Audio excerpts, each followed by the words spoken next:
any of it is doing well. And I also hope that you realize that today's sponsor, Rocket Money, has helped save its customers up to $740 a year when they use all the features, with over $500 million in canceled subscriptions. Have you ever forgot that you were paying a subscription fee for a service that you don't use anymore? That's happened to me more times than I care to admit. I'm always signing up for subscription services for like new editing software or different tools and plugins, and I don't know why I'm like addicted to it. I'm just kind of addicted to the thrill of paying $30 a month to do something that sure I could have done in Final Cut Pro but would have taken a couple extra steps. But luckily today's sponsor, Rocket Money, is here to help me and you, and also real Danny. That's right, I'm still AI Danny. I didn't forget that. Rocket Money is a personal finance app that helps you cancel subscriptions, lower bills, and manage your own money better. I've used Rocket Money to help me cancel several subscriptions, most recently the suite of plugins in Final Cut that I used once and then never again. It takes the brain work out of it because Rocket Money safely and securely identifies reoccurring charges and cancels unwanted subscriptions for you. The best part is that you can cancel right within the Rocket Money app. You don't need to call customer service for this random software you downloaded. You don't need to jump through all their hoops of answering surveys. I also love that I can create budgets within Rocket Money. Rocket Money analyzes your spending habits to create a personal budget for you. It automatically monitors spending by category. So if you're spending a little bit too much money going out one month, Rocket Money can send you a notification letting you know. So to save more and spend less, join the over 5 million Rocket Money members today. Go to rocketmoney.com/Danny or click the link in the description to get started today for free. And you can unlock even more features with premium. That's rocketmoney.com/Danny to get started for free. Thanks to Rocket Money for sponsoring this video, and thank you to you guys for checking out Rocket Money. One underrated part of becoming a content creator is developing your own unique style. The vast majority of creators, when they start out, are just kind of a worse amalgamation of all of their inspirations. For me, it was probably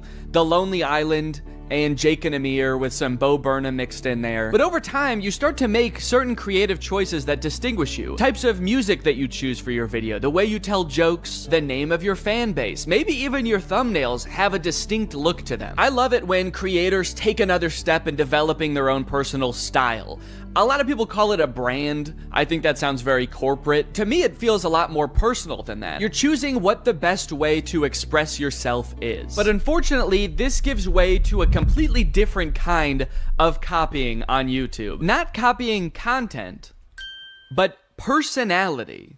What's up, goobers? The YouTubers stealing other YouTubers' personality situation is crazy. It's crazier than a gopher going up my butthole and coming out of my mouth. To start off this discussion and kind of illustrate what I'm talking about, I'm gonna give kind of a niche example, but this is a song called Deep Space Samurai.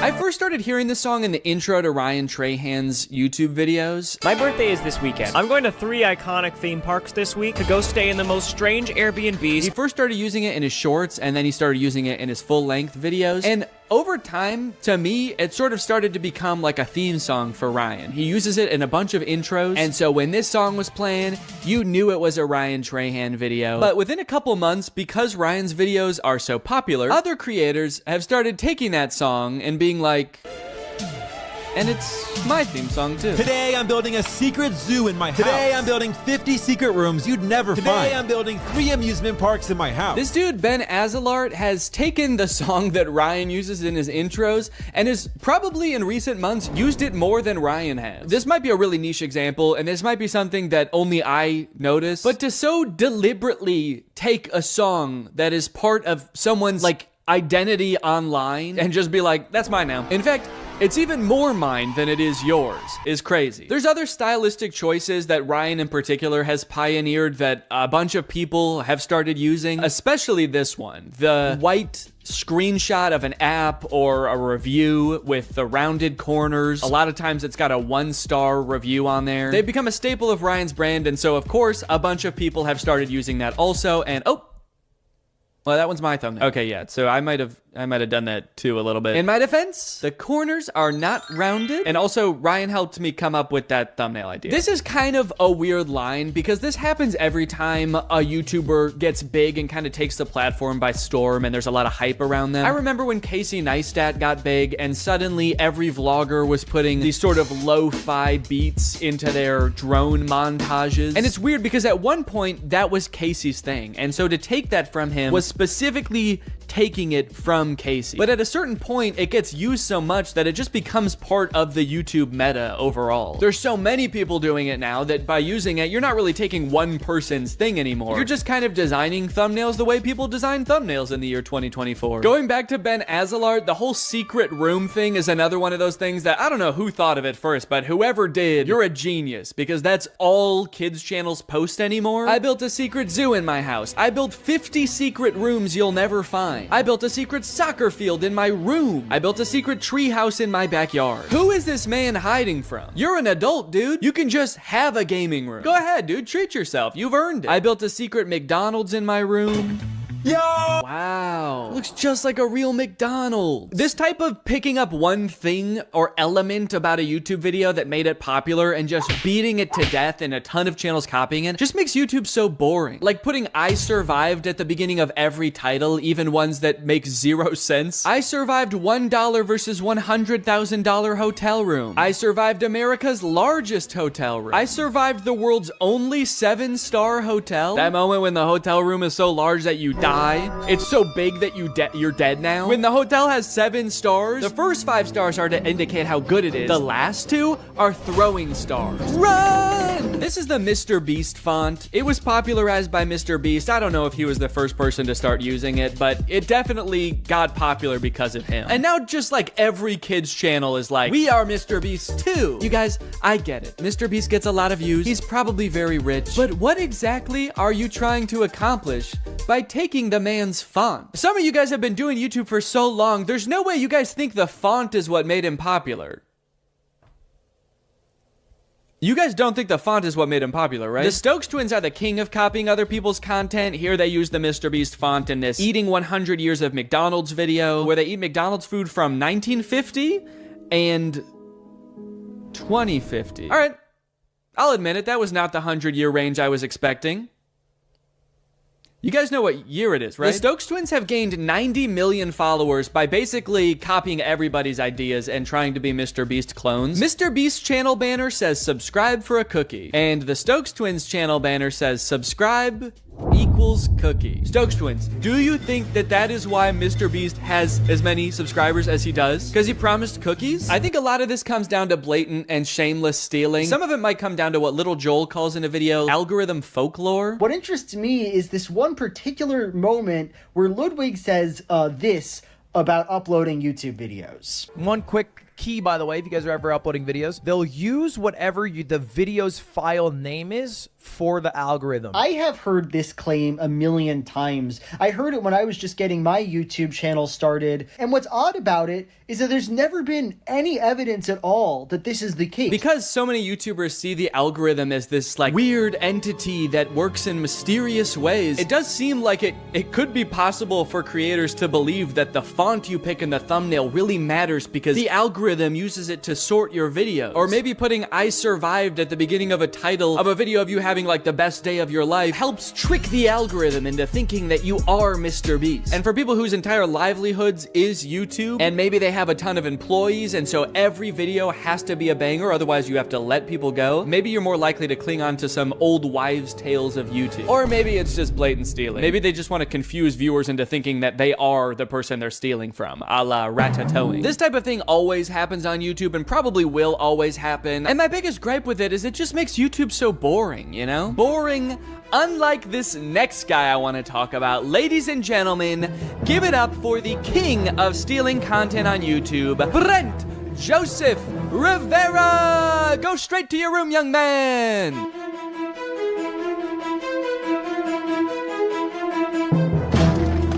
What's that on that meat, ho? Come on! I'm dead.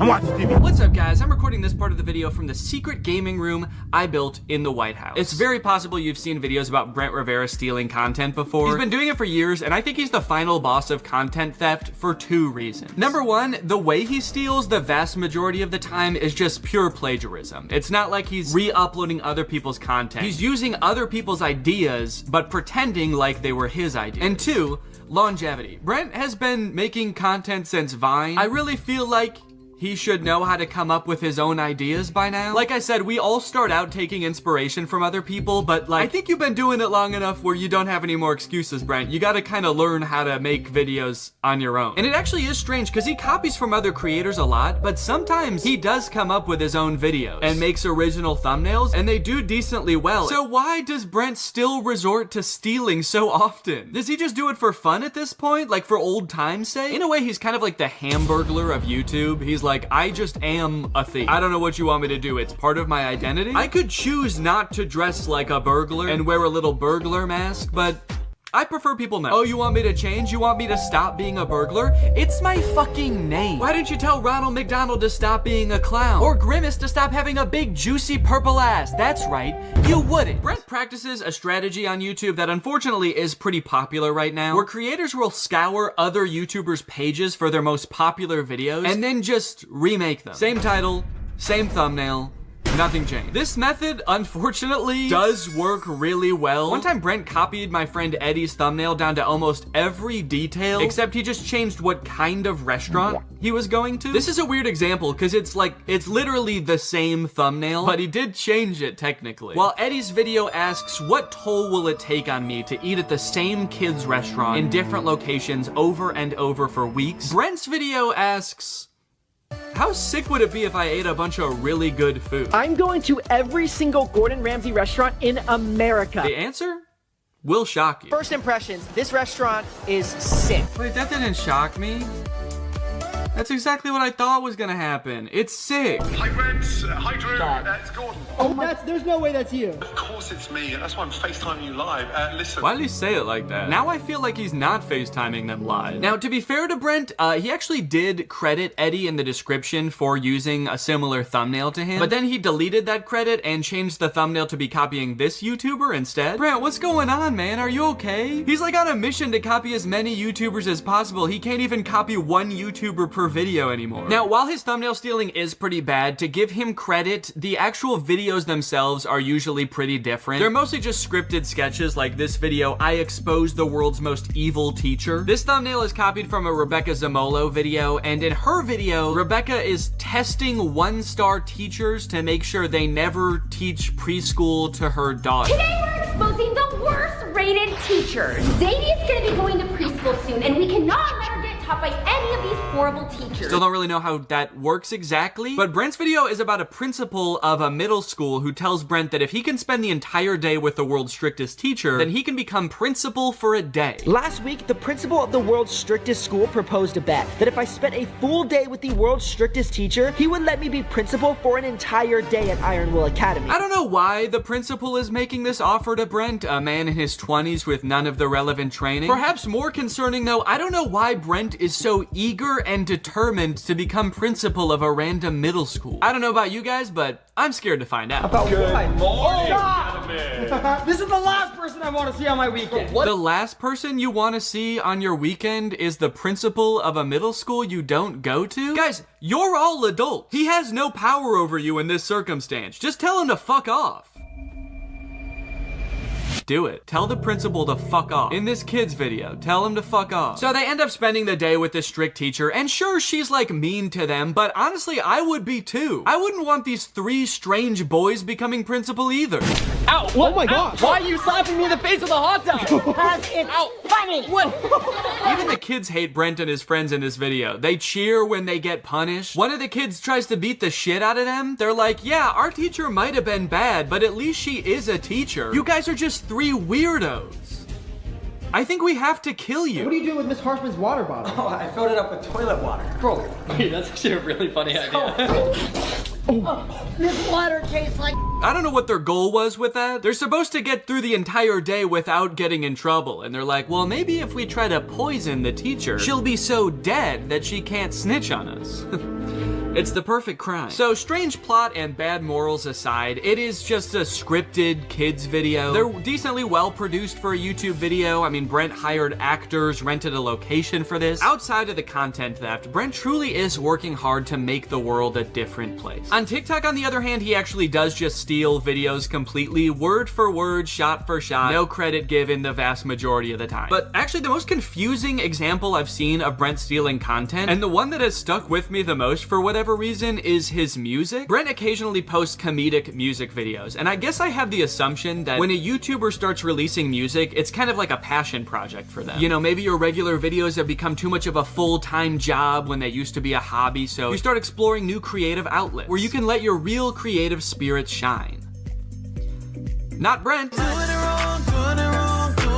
This is Brent's music video for Doing It Wrong, a song about that uncomfortable feeling when things are just a little bit off, like uneven hoodie strings, or eating bubble tape like this, or uneven pizza slices. And this is Red and Link's music video for My OCD, which is about that uncomfortable feeling when things are just a little bit off, like uneven hoodie strings, eating bubble tape like this, or all these other jokes Brent copied. It's my OCD, it's just my OCD. I was honestly very shocked when I realized this. I found it from this Reddit thread that basically accuses Brent of stealing their song. Red and Link's song is their most viewed video on their main channel. It's probably up there with some of the most crowning achievements of their career. The song has 62 million views, and then here comes Brent to steal it joke for joke, even including a sketch at the beginning that's super similar. Red and Link starts with this kind of like psychological evaluation sketch, and Brent starts with him talking to a psychologist. Brent even went out of his way to almost word for word copy a disclaimer that Rhett and Link put in their description. Note, we understand OCD is an important mental disorder that significantly affects the lives of millions of people. Brent's reads,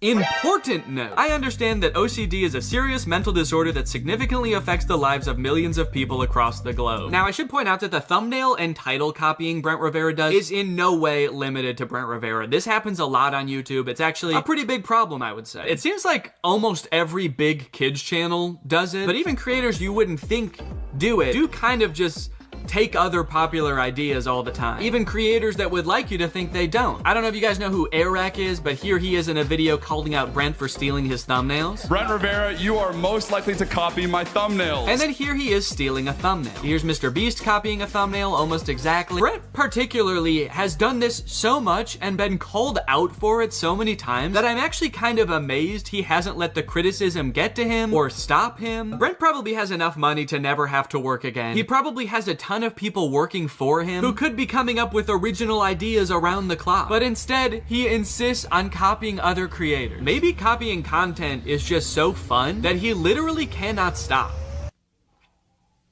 Well, I intend to find out. On day one, I followed Brent on TikTok and YouTube, turned on his notifications, and as luck would have it, on the very first day, he posted a TikTok. Oh, wow, this is a nice car. Thank you. G-Wagon, AMG. Here, hop in. My ex had one of these, but I think it was fake. Fake? So, fake? What do you mean by fake? Well, his is really high up. It was kind of easier to get into this one. Did it by chance say 4x4 anywhere?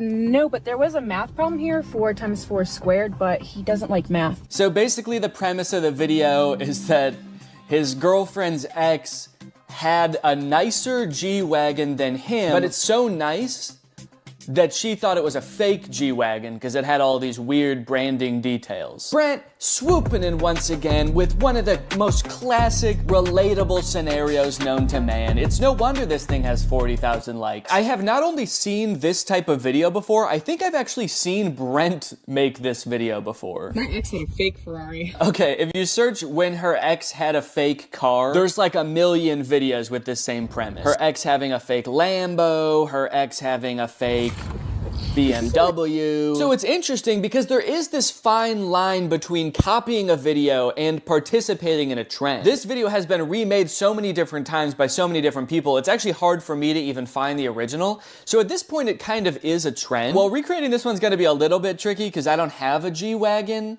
And also, I can't rent cars from Turo anymore because I got banned after my Cybertruck review. That's real. I'm not allowed to rent cars on Turo anymore because I think I made fun of the Cybertruck too bad. So I'm gonna have to come up with a bit of a workaround for this. So I recruited Eddie, who happened to be in town, to be the voice behind the camera, and away we went. You ready to film a TikTok, Eddie? I love it. I love making TikToks. I love posting to social media. I love making Instagram Reels. I wanted to be as true to Brent's original TikTok as possible, but due to circumstances, we did have to make some compromises. Like, Eddie couldn't really pretend to be my girlfriend, so he was just my friend, whose other friend has a nicer car, and instead of a G-Wagon, I used Laura's Audi. But overall, I think we pretty much crushed it. We even added in a sort of twist ending, and bada bing. Yo, what's up, brother? You ready to go? Wait, English or Spanish? No, I'm just kidding. Just put the fries in the bag, bro. A level 10 yacht. Yo, I'm gonna rizz her up. No, don't. Are you Libby Dunn or just from Ohio? Chad, am I cooked? Never mind, sorry. What's up, brother? Oh, dude, look, a level 10 baddie. You think I have a chance? That's why I'm the Rizzler. That's why I'm wanted for murder. Skibbity, toilet, Riz, Grimace Shake.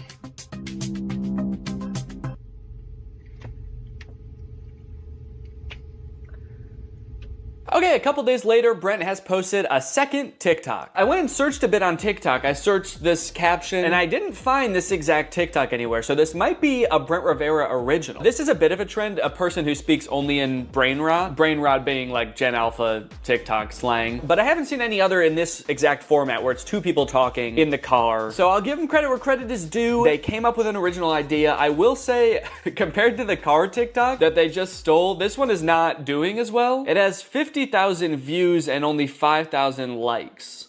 I was not thrilled to replicate this one. It was a little bit tough to get through. Not that the TikTok's like that bad. I actually thought that this dude Dom did a pretty good job. His delivery on some of the lines is pretty funny, like when he says, "Chat, am I cooked?" after trying to hit on a girl. Chat, am I cooked? I thought that was kind of funny. It didn't feel like a video I would make, so it just felt very unnatural to me. But anyway, let's go ahead and post it. So if Brent took inspiration from a different TikTok, it probably had like millions of likes. And then if Brent's ripoff of that got 5,000.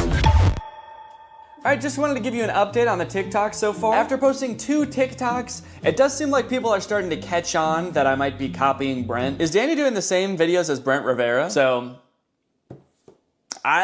you caught me.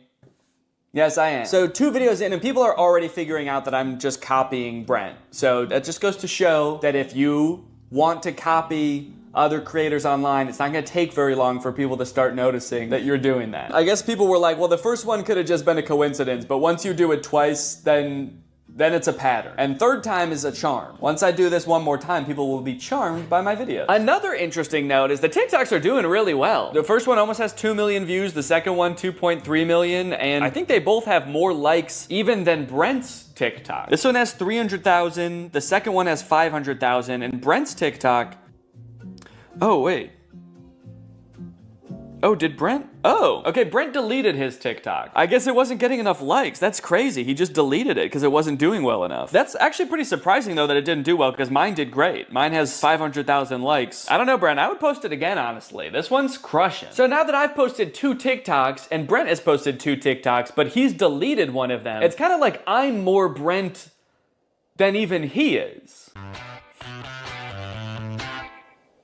And would you say that's a good thing? You know, I never thought it could be so cool to be just like Brent. In a way, my new content strategy was even better than his. It seems like so much work to scour the web to find content to steal, but all I have to do is just steal everything Brent makes. It feels like I've got some kind of cheat code, like those websites that let you see senator stock trades. The work has already been done. All that's left to do is profit. As a content creator, I put so much pressure on myself to be coming up with video ideas all the time, so it's nice to just kick back, relax, and let Brent do all the work for a change. Maybe I could keep this up for even more than a week.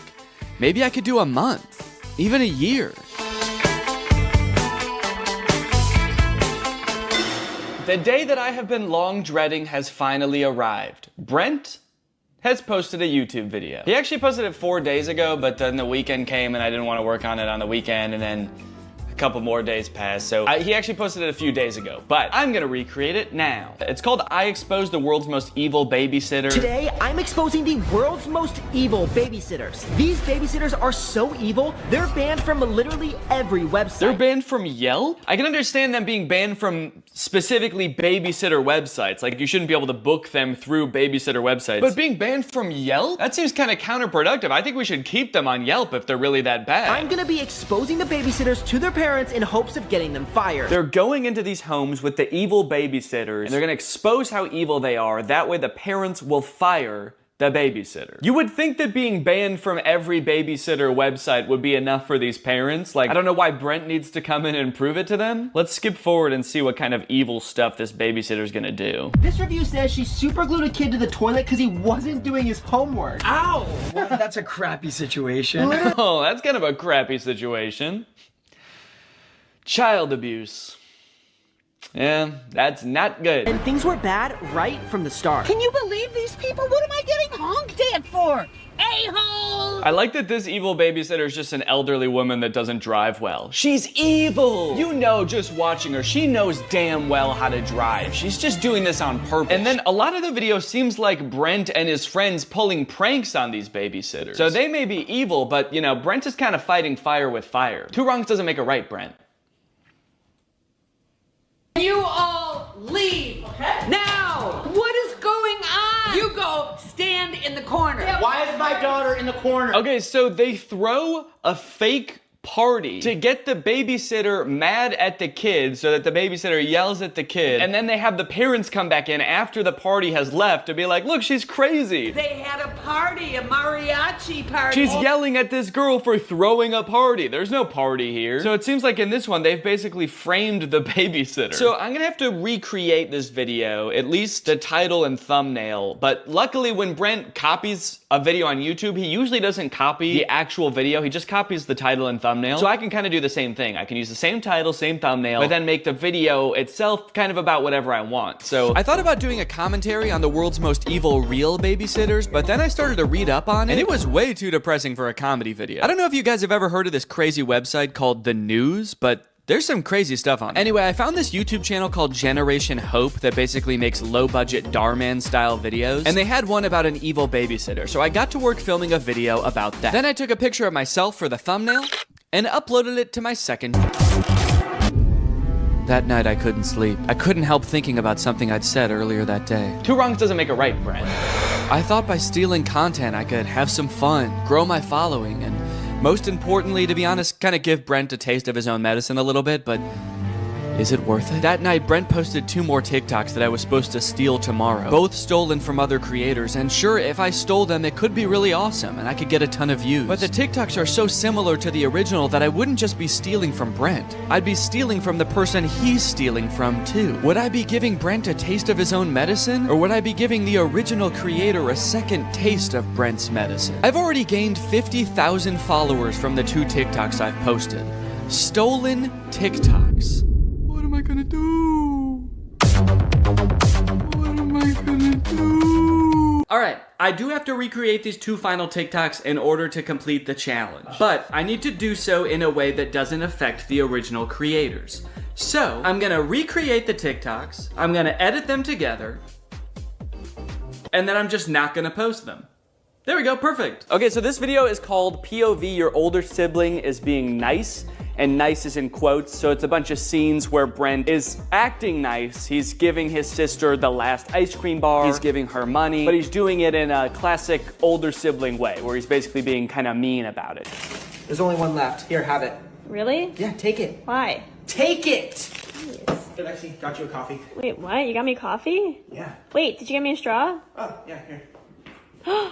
This one's yours. Wait, how much was it? No, keep it. Here. Lexi, keep it. Here. Keep it! So we're gonna film that here today. I got Jake here, he's gonna help me film it. Jake, say that you're gonna help me film it. I'm gonna help him film it. Okay. I just had to check to make sure. Oh, there's the last one. Here, you can have it. Really? Take it. Why? Take it! Wait, why? You got me coffee? Yeah. Did you get me a straw? Yeah, right here. Oh my god. No, this is your food. Oh, how much was it? Here. Oh, keep it. No, here. Keep it! Here. Keep it! Keep it! Ah!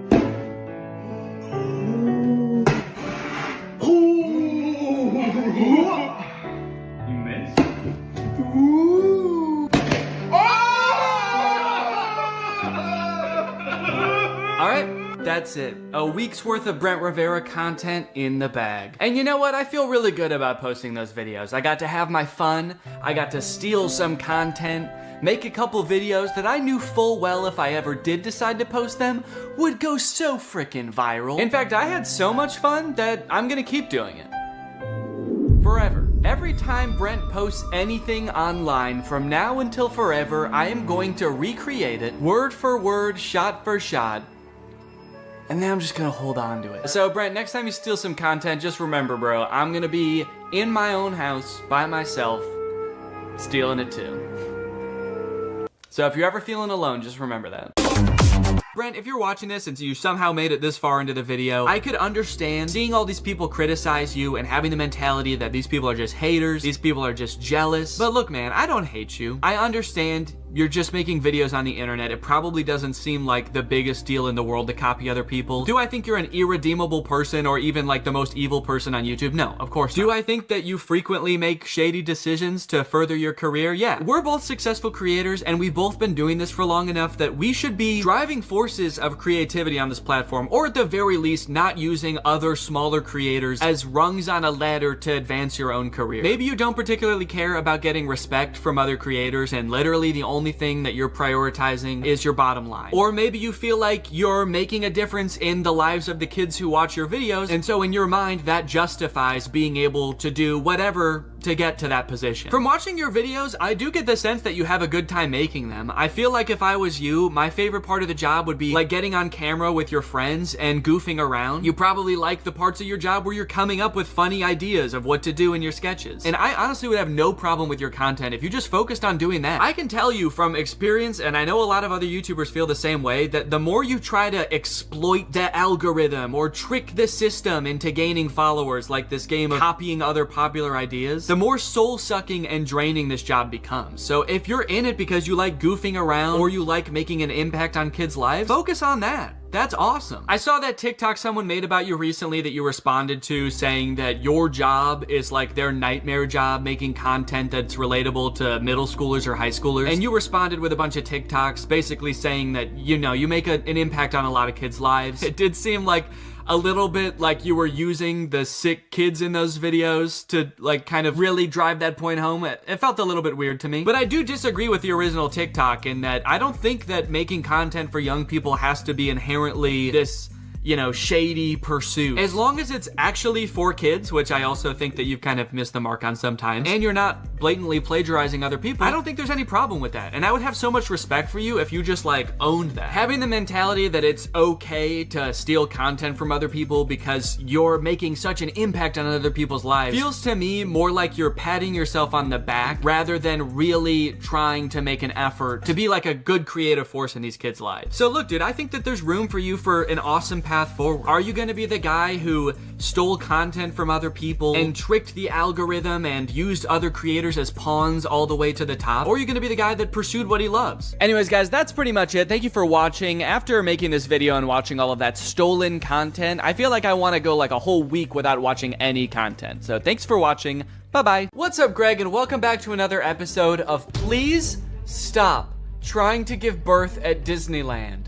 Please. Did you guys know about this? I just found out this is a thing. Women are trying to give birth at Disneyland in order to get a free lifetime pass. Don't do that. As I'm sure you guys are aware, because Disney is such a huge company with so many adoring fans and you know, people love going to Disneyland, there are a ton of like urban legends and lore surrounding the Disney parks. You guys may have heard of some of the more outlandish ones, like there's one that like Walt Disney's head is like frozen and buried somewhere at Disneyland or something, or like it's like Buzz Lightyear's head on the Toy Story ride or something like that. But today I wanted to sort of dive into some of the urban legends surrounding the Disney parks. Mostly the strange things that Disney adults do at the Disney parks. Although some of these things are so weird that I hesitate to call these people Disney adults, some of these things are a little extreme. Kind of feel like I should call them something else. These people are like Disney extremists or something, I don't know. The first one, like I said, women flock to Disneyland to give birth and get a lifetime free ticket, which is such a bad idea on its face. Like, please give birth in a hospital, give birth where there are like medical professionals around and not like a chipmunk. And the worst part of it is obviously this perk is an urban myth and does not exist. This is not a real thing. Laboring women have shown up at Disneyland in the hope that their bub will be born there and get a lifetime free ticket. But guess what? That perk is an urban myth and does not exist. Important to note, this article is Australian. That's why they're calling the baby bub. They're talking about a baby there. They're not talking about like a bottle of champagne or something. I'm going to Disneyland and giving birth to that bubbly dude, which is also what I call having a fart. I just gave birth to a bubbly. As a veteran of the pregnancy game, I know for sure that the journey to motherhood, okay, that's a weird way to say I've given birth before, or just that I am a mom. As a veteran to the pregnancy game. So you have kids, right? Me? Yep, yeah, that's right. I've done 3 tours of pregnancy. I've seen shit you cannot imagine. The pain, the screaming. Yeah, I've heard childbirth can be pretty tough. The innocent lives lost. Oh. What? The airstrikes. So many civilian casualties. Are we still talking about giving birth? Yes. Laboring women are racing to Disneyland's gates in hopes that if their baby is born there, they will secure their child a lifetime pass. Okay, so the article goes on to describe that there are people that have given birth at Disneyland before, and people have tried to replicate it and give birth at Disneyland, and they've gotten caught, and it hasn't gone well. I do feel like the article is over-exaggerating, though, saying that laboring women are racing to Disneyland's gates. Like, pregnant women have, like, the baby already coming out and they're shoving it back in, like running into Disneyland. There's just like a crowd of angry mothers-to-be banging on the gates in front of Disneyland. Let us in! We must release our spawn! Like making a break to the Pirates of the Caribbean ride to do a water birth. I just feel like they're exaggerating a little bit. I don't know if I would characterize it quite like that. So you're probably wondering how this rumor started. Like, did Disney ever at one point give a lifetime pass to someone whose baby was born at Disneyland? Well, I will let this TikTok explain that. Today in Disney history, the very first Disneyland baby was born. Rosa Salcedo gave birth to a 6-pound, 10-ounce baby girl on a bench on Main Street, USA, right outside of the Plaza Inn. Can you imagine visiting Disneyland as a family of 2 and coming out as a family of 3? Yeah, I can actually. But not because I'm gonna give birth. I'm gonna kidnap Donald Duck. You're my child now, Donald. The perfect happy family of 3. Husband, wife, and my uncle Donald Duck, who I've been holding at gunpoint for the past 16 years. There have been 4 babies born at Disneyland, and all of them have been girls, but only one has their own Disneyland birth certificate. So that might not have sounded significant, but that's actually how the rumor started. The first baby that was born there, Teresa, got a birth certificate that was just like a Disney birth certificate that says like, this is the first baby to ever be born at Disneyland. And I guess like word got out that this baby got some kind of special certificate, and then people just started assuming like, oh, that's a lifetime pass. That baby got a lifetime pass. And from that moment on, has just been a rumor that if you give birth at Disneyland, your baby gets a lifetime free pass. So honestly, if you're like that big of a Disney fan and you do this, you don't even get a lifetime pass. You still have to pay to go to Disneyland. It's just your baby that gets in for free. And I kind of feel like babies get in for free to Disneyland anyway. Is that true? Children under the age of 3 get in free to all 4 theme parks and 2 water parks at Disney World. There you go. You want your kid to get in free to Disneyland? A better conspiracy would be just pretend they're 3 years old for their entire life. That shit could actually work. The article goes on to talk about a time where someone has tried to sneak in to give birth at Disneyland, and they hid in the bathroom while going into labor until I guess employees had to like assure her that her baby would not be getting a lifetime pass, and then she was like, oh, okay, fine, then I'll just go to the hospital. Once they assured her that she would not be receiving a lifetime passport, she came out and accepted the ambulance ride to Western Medical Center where her baby was born shortly thereafter. I don't know about you guys, but it kind of sounds like she failed the test. If you know anything about Disneyland, you know how well the cast members there, all of the employees, all the staff, all the people in costumes are trained to like respond to every circumstance. It sounds like you just entered the giving birth at Disneyland experience, and honestly, you didn't make it to the end where you get the prize. It also says that this discussion board, The Laughing Place, has some hilarious forum chats about this topic. So I guess other people have been like sharing stories about this happening on this forum, but when I clicked on it, it turns out that it doesn't exist anymore, which kind of sucks because I wanted to find out more times that this has happened, but honestly, it is probably for the best. Kind of sounds like they were talking about some pretty sick shit in there. You think you're gonna go to a Disney forum and see people talking about like, my favorite movie's Coco, but instead you see people talking about like, I'm gonna give birth inside of Pluto's house. I'm gonna go to Disneyland and get fucked by Goofy, and then Goofy's gonna be the father of my child, and I'm gonna give birth on It's a Small World. And I'm gonna make Elmer Fudd cut the umbilical cord. Is Elmer Fudd a Disney character? I actually don't think think he is. But he's gonna be there anyway. And then me and my freak mutant, half goofy, half human child will both get lifetime passes. Free pass for life for my little freak. Passes or not, being born in Disneyland is a pretty cool claim. Yeah, I mean, I guess so. The way this is written, it kind of makes it sound like, so you might not get a free pass, but I don't know, it's worth a shot. You might want to do it anyway, just for shits. I've actually found a little bit of discussion about this on TikTok as well. Quick question. What's stopping me from giving birth in Disney World? Like in the Magic Kingdom, on a ride, in the Epcot ball? I think this TikTok in particular is a joke, but the comments under this TikTok are actually very interesting. I went into labor at Disney. They were not cool about it. And people like responded asking her to elaborate, and she goes on to detail her experience going into labor at Disney. And from her experience, it kind of sounds like the second anybody starts going into labor at Disney now because of this conspiracy, the entire staff immediately flips and like makes it their top priority to get you out of the park and like to a hospital to give birth. And I guess that sometimes they can be so rushed trying to get you out of the park that it comes off as rude, but obviously they're just like concerned for your health. They also don't want this rumor escalating of like people giving birth getting a free pass. And also it's just like people in sweaty mascot costumes trying to not deliver a baby because that's not their job. So sometimes I guess it comes off as rude. But the funny thing is, from this woman's entire explanation, it sounds like she didn't even know that this urban legend was a thing. So in her head, I guess she just like broke some unspoken rule at Disneyland that she had no idea about and made the entire staff of the happiest place on earth turn on her in an instant, which is so funny to me. Hello there, what can I get for you? Yeah, can I just get a medium root beer, please? Oh, great. Oh, great, another guy here to put his balls in the root beer. What? Hey everybody, this guy right here is about to pull out his big fat balls in front of everyone, in front of a bunch of children, and put his balls in a glass of root beer. Why would I do that? Don't play dumb. I'm not playing dumb. I am dumb in this situation. You've clearly heard that if you put your stupid fat balls— why do you keep calling them fat— in the root beer at Disneyland, you get to spend the night with Minnie Mouse. Oh, what the fuck? No, I just wanted some root beer. Is that true? No, it's an urban legend. But no matter how many times we tell people it's not true, we still get perverts like you coming to Disneyland, ordering root beer just so they can put their stupid— don't call them fat balls in it. Oh, come on, man, don't cry.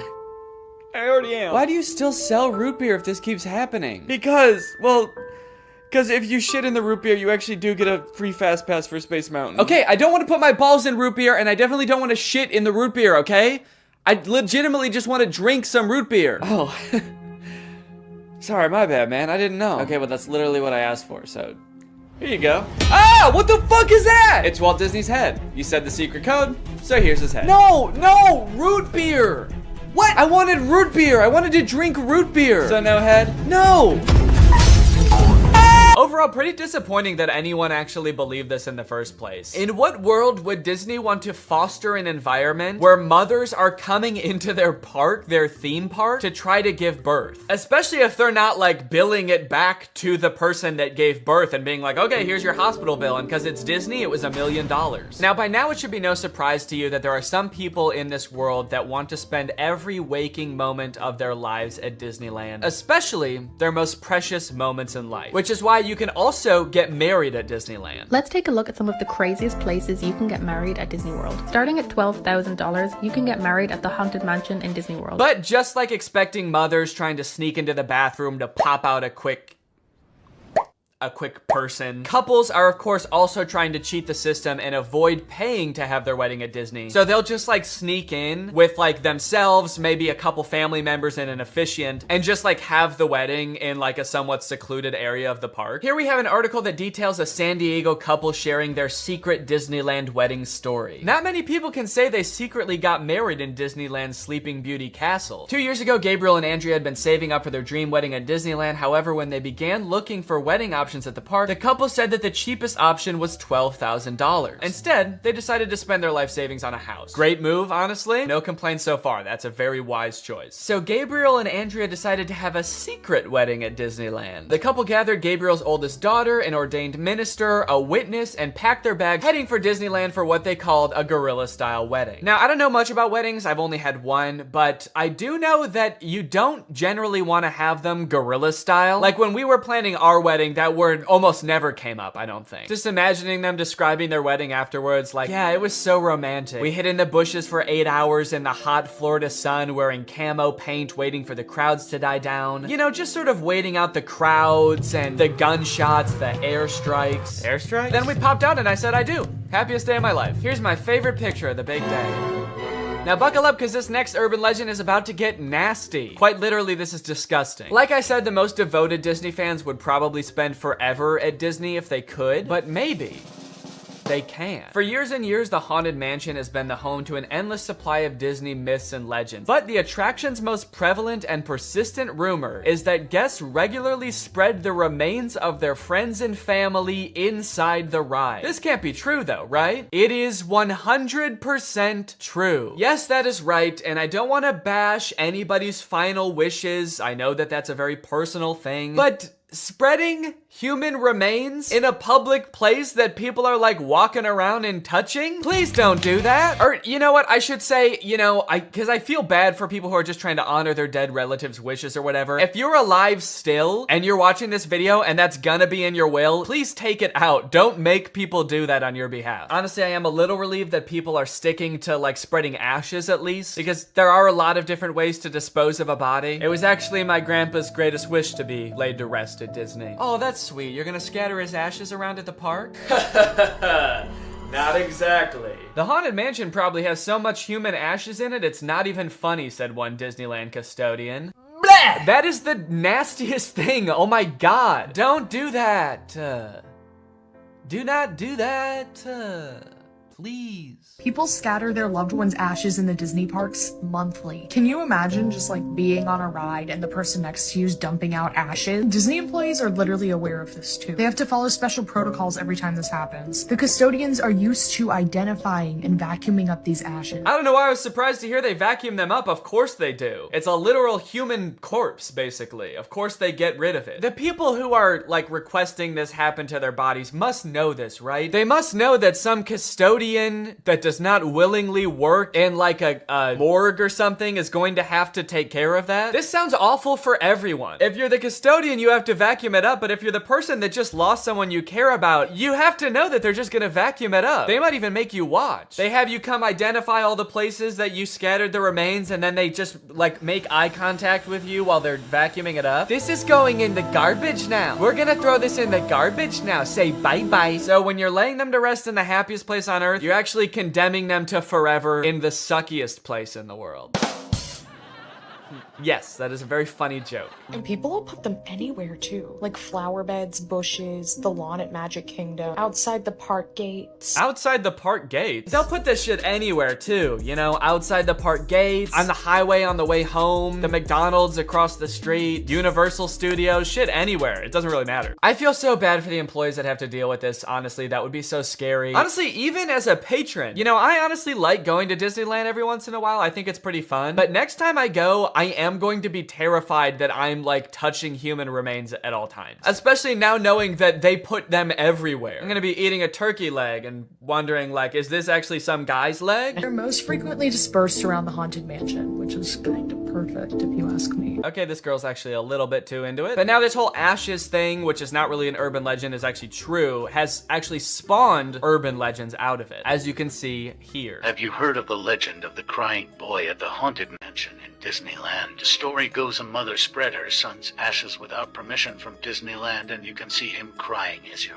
exiting the ride. Spooky. I wonder why he's crying. Maybe because his ashes are in a vacuum. Maybe because he was a little boy and his mom spread his ashes in the scariest ride at Disneyland. The mom was like, yeah, my son used to love this ride. Every time we would get on it, he would be screaming and crying and shaking because he was so happy and excited. So I decided this is the perfect place for him to spend the rest of eternity. In a rundown castle of pure terror. It's what my darling little boy would have wanted. All in all, it seems to me that Disney, this giant corporation that owns like every media property known to man, has their grubby little fingers wrapped around people a little bit too tightly. It's like you already have every movie and TV show. Do you really need people like begging to spend their entire lives at your theme park also? But even still, with people spreading their loved ones' ashes at Disney, people trying to give birth at Disney just to get free tickets, Disney is still trying their best to immerse you in their parks as much as possible to make you never want to leave. Recently, Disney opened up the Galactic Star Cruiser Hotel, which is a Star Wars hotel and experience. I think it's like a 2 or 3 day long experience where you are like in this hotel. There's like a story that you have to follow about shit going on around you. It seems very immersive, and to a pretty big Star Wars fan, honestly, it sounds pretty cool. But it is also $5,000, and instead of windows, your room has a screen that just shows a video of outer space playing. So, you know, just keep that in mind that you might go insane while you're in this place. With no concept of night or day, you just have to adhere to the Star Wars pre-approved activities. There's like stormtroopers patrolling the halls at all times. It's kind of like they wanted to build a Star Wars hotel, but they built a prison instead. I read through some of the Google reviews for this hotel. It's only been open for a little bit, so there's not that much to go off of. And honestly, there are a lot of 5-star reviews of people who seemingly really enjoyed it. I did think that this review was really funny. This person gave it a 1 out of 5, and they said, thought the experience was fun, but not worth the price. There are too many missions to keep track of, and you are always missing something. It kind of seems like they got like too immersed in the story and like started to believe that they really needed to complete these missions. This sounds more like the review of a disgruntled employee that like works on a spaceship. There are too many fucking missions, man. There's too much shit to do. The hyperdrive is gonna fail, and I need to fix that. Not to mention the First Order's breathing down my fucking neck, trying to get me to give away the location of my comrade. This place is fucking stressful. I think my favorite thing I've seen come out of this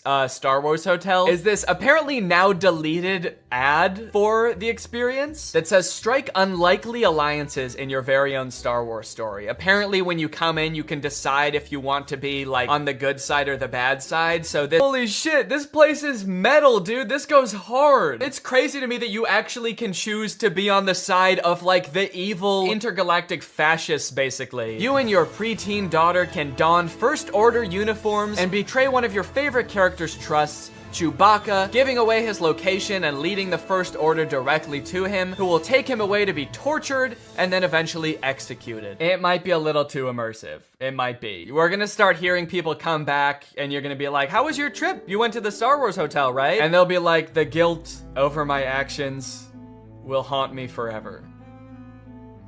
But I did what I had to do. It was honestly fucking sick. I loved it. And honestly, like, if someone offered to bring me there for free, would I go?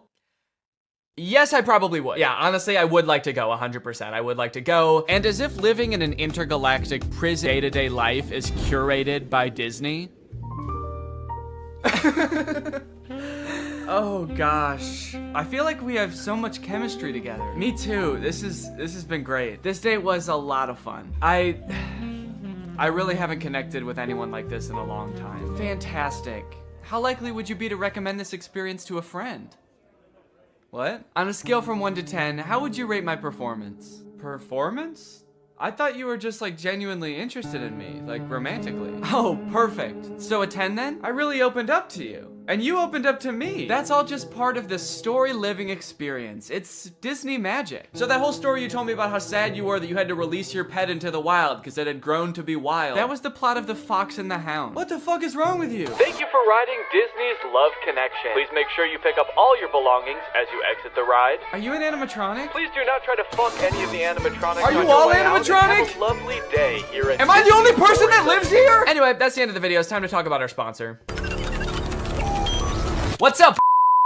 It's me, a hacker, and I'm so excited to steal your data because you don't have today's sponsor, ExpressVPN. You see, sending data over an unencrypted network is a lot like sending a postcard. There's no envelope to cover up your info and protect your sacred message. So any old creep with a little bit of basic computer knowledge and a little bit of free time can come along and check out all of your private information. I'm talking passwords, financial details, hell, emails. I'm gonna look at all of it. I'm doing it right now. Hey guys, I was just kidding. It's just me, Danny.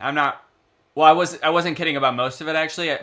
Just the part about me being a hacker. But the rest of it is true. Oh, there's not enough light on my face now. Can I just sort of illuminate my face with this? Luckily, today's sponsor, ExpressVPN, is here to help. Because ExpressVPN encrypts all of your network data with their best-in-class encryption. It would literally take a hacker using a supercomputer billions of years to crack this encryption. ExpressVPN has the fastest speeds out there. They've got 24/7 customer support, and ExpressVPN is extremely easy to use. You can fire it up and get connected with just one click. I've got ExpressVPN on every device that can have it, just to have a little bit of extra peace of mind when I'm out and about, especially on public Wi-Fi. So if you want to find out how you can get 3 months of ExpressVPN for free, then head on over to the link in the description. That's expressvpn.com/Danny Gonzalez. That's expressvpn.com/Danny Gonzalez. Thank you, ExpressVPN, so much for keeping us safe, but also sponsoring this video. Thank you to you guys for checking out ExpressVPN. When you click on the link, it really helps to support my channel, so thank you for that.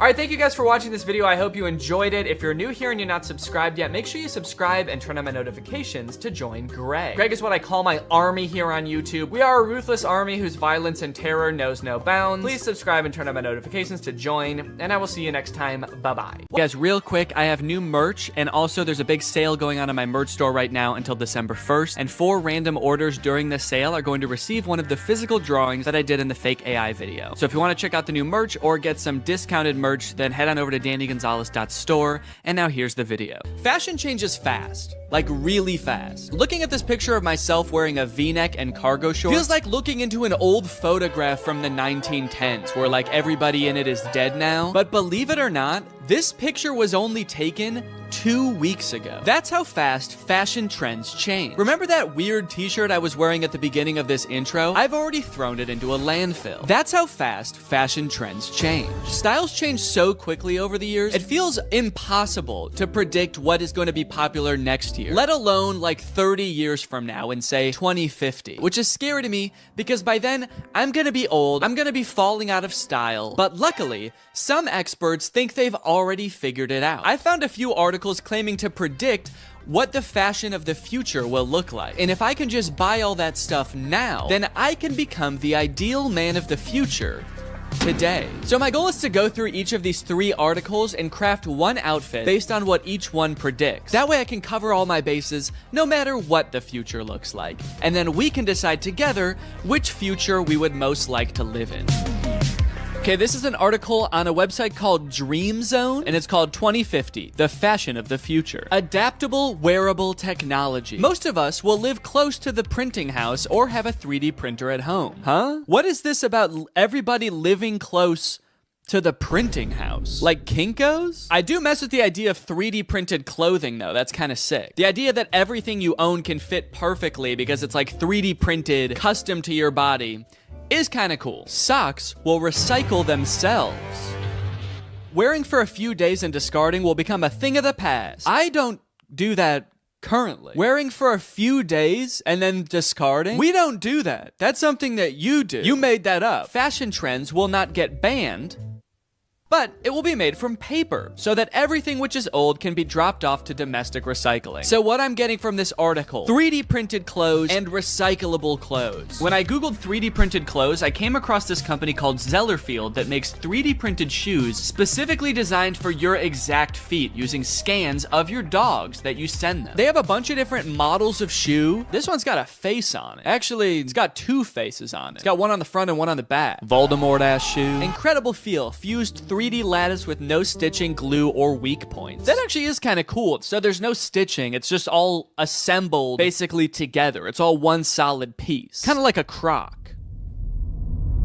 Are these just Crocs? Easy to clean, breathable, machine washable, and odor resistant. It's breathable? It looks like a big solid chunk of rubber. I don't know what the consistency of this shoe is gonna be, but I guess there's only one way to find out. The process of scanning my feet was a little bit different than I anticipated. I wasn't so much scanning my feet, so much as taking one very specific picture of both my feet next to a piece of computer paper. To find some more kind of eco-friendly clothes like this article was talking about, I googled clothes of the future and found this company Volback. They make a shirt called the wooden t-shirt. This is the first t-shirt to be built from wood and colored with wood. Now it looks like a pretty normal shirt, so I guess they figured out some kind of way to make fabric out of wood, which is pretty cool. Unless this is all like an illusion and this really is just carved out of wood. I guess he's not moving that much in these pictures. What if it is just like a stiff board of wood and it actually doesn't have a back either, so you just put it on like a chest plate. So I'm gonna order a medium wooden shirt. Lastly, I found some compostable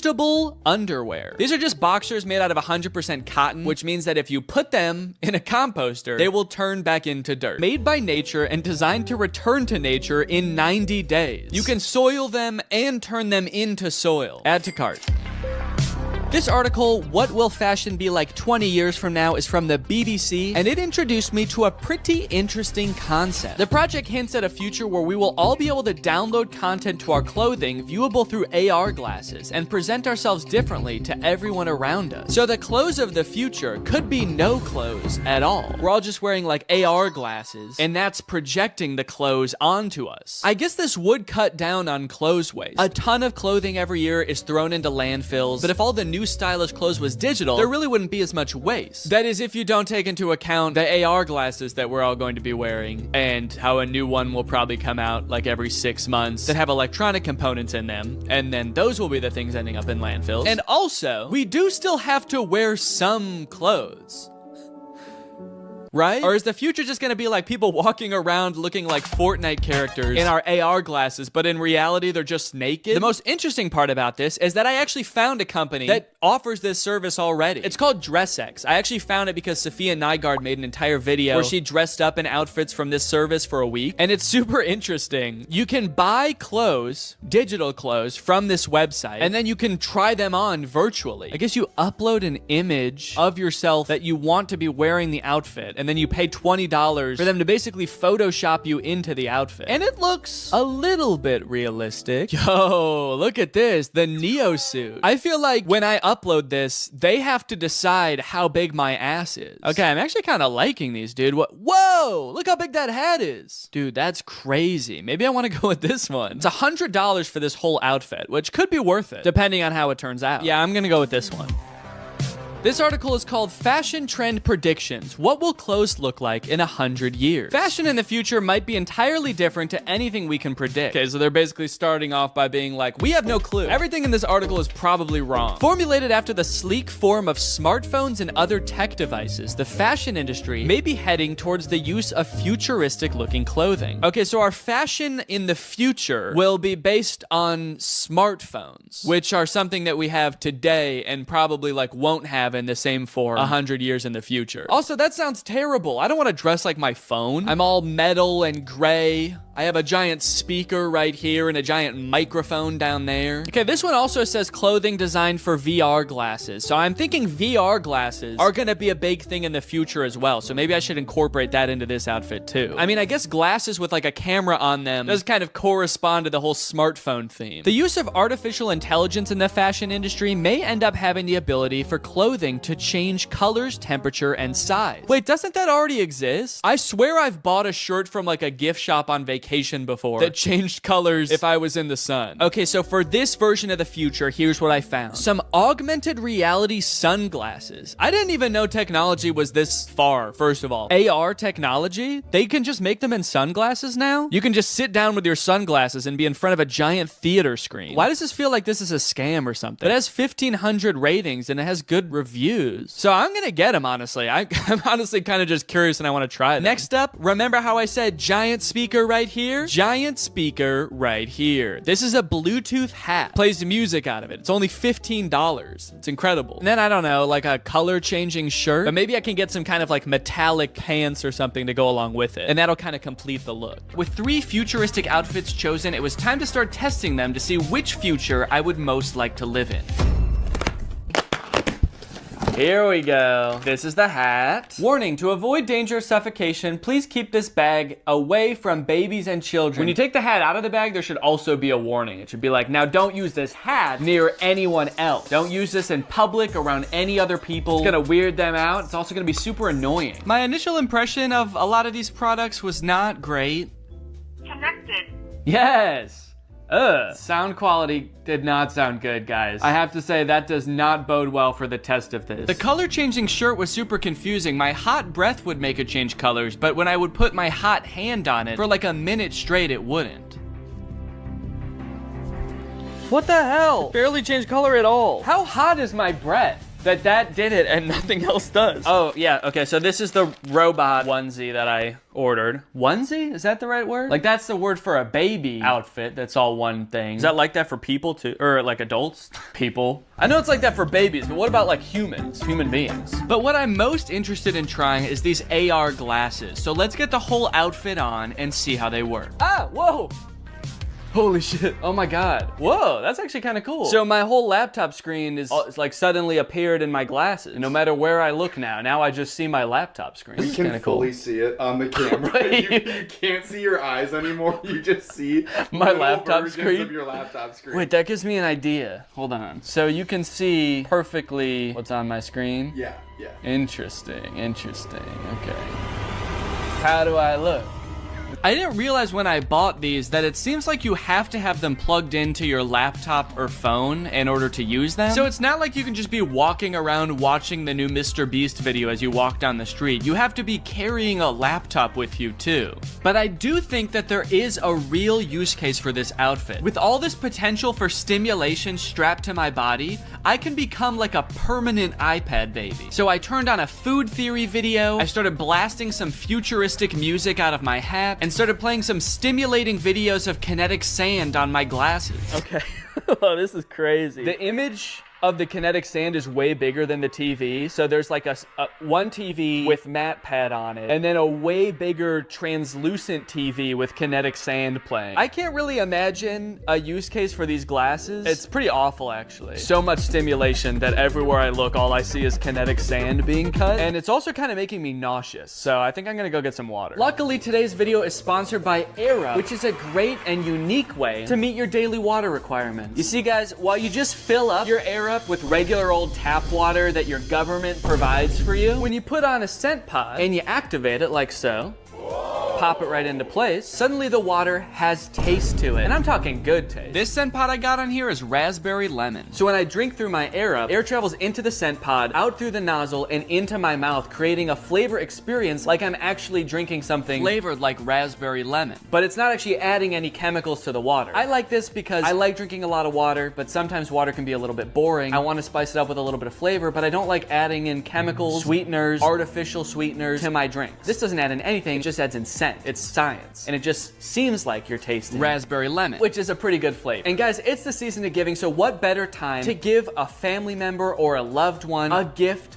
with taste? Which is why, Jake, actually, I have a surprise for you. What? For doing such a good job filming this video right now, I got you this. Oh my God! And there's actually an Air Up in here too, it's not just the box. So there you go. And I also got you your favorite flavor, cherry, to go along with it. Oh my God, that's my favorite flavor to go along with it. That's what I just said. Yeah, sorry. Air Up is a great gift for anyone who likes to drink water, which is everybody because you need water to survive. And from November 20th to the 27th, you can save up to 40% on all orders. That's because they've got Black Friday and Cyber Monday deals going on right now, and it is their biggest sale ever. So if you want to check it out and get a family or friend or a loved one a gift with taste this year, click the link in the description, get up to 40% off on all orders. And now, so I was just watching more videos about Air Up on here. So cool. Thanks to Air Up for sponsoring this video. Now back to the video. For the virtual outfit, before I even purchase it, I have to take the picture that I want them to Photoshop me in, because that's part of the checkout process, is uploading that picture. So that's what I'm gonna do right now. Now, the outfit is so kind of edgy and dangerous looking that I gotta pick a cool location for it. So that's why I'm out and about. I have to find a cool location for it. The big issue with that is that the top is like a mesh top, which would usually be worn with nothing underneath, so that you could kind of see, you know, my belly button, my nipples, whatever. But if I'm looking for a cool location, that's gonna be a public location. And if I'm in public, I'm not gonna be walking around taking pictures with my shirt off. Filming in public is already embarrassing enough. I don't need to take my shirt off. But look, I'm wearing like kind of a skin colored shirt. Maybe they can just Photoshop my shirt off anyway and give me like rock hard abs. That would be sick. So I'm just gonna take a picture and send it to them and see what they do. I'm just wearing regular clothes. I'm wearing jeans and a t-shirt and shoes. And so I'm just gonna try to find like an edgy location to take a picture of myself. Well, I took a little walk and I looked around and I found this. A skate park. Also the smallest bleachers I've ever seen to watch people at the skate park. Guess they're not anticipating like a ton of spectators at this skate park. It's actually kind of sad. Yeah, only 4 people are gonna be watching you at a time here, man. All right, don't get too excited. So I think this is about as edgy as it gets, really. I think I can kind of be leaned up against the fence here, contemplating my life. The description on the website also said that this outfit is supposed to represent like a post-apocalyptic Nordic archipelago or something. An archipelago is like a cluster of islands, and I don't know if anything quite exemplifies a dystopian archipelago quite like a skate park. So let's take this picture. There's also people on the roof behind me. I hope they're not watching me film this. Are they watching me? It took me a little bit to figure out exactly what kind of person wears this outfit, but after a few pictures, I think I figured it out. And once I got the picture I desired, I sent it to DressX, and within 2 business days, I had my finished photo. Okay, let's go ahead and see this photo. This link looks unusual. Be sure you trust the link before you open it. What do you mean unusual? Seems like a pretty normal link to me. Do you think Google Chrome can see the photo? You're not gonna want to open this picture, dude. The picture in this link looks very unusual. Okay, very, very interesting. I like it. I like it a lot. This is...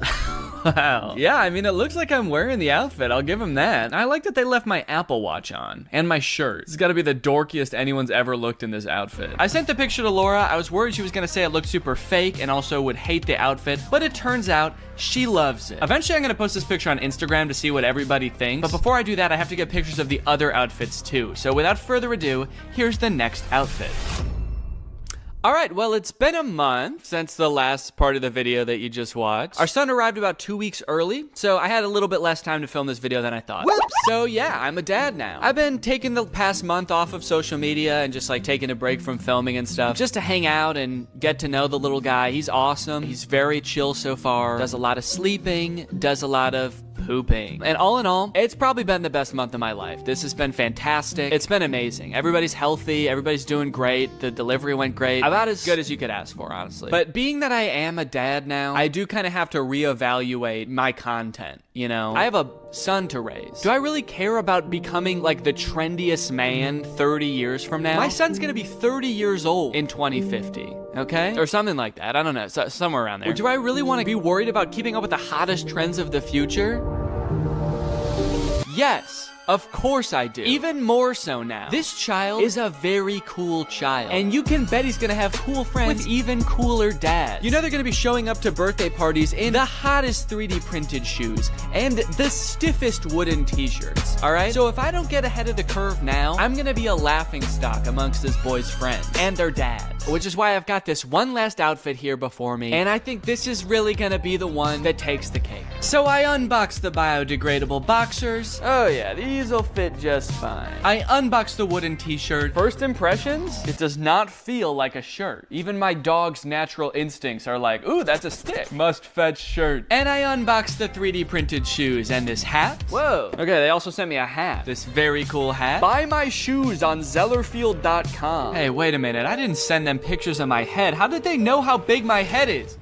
Wow, dude. Okay, look at this. Wowee, man. These shoes impressed me from the moment I took them out of the box. They are breathable.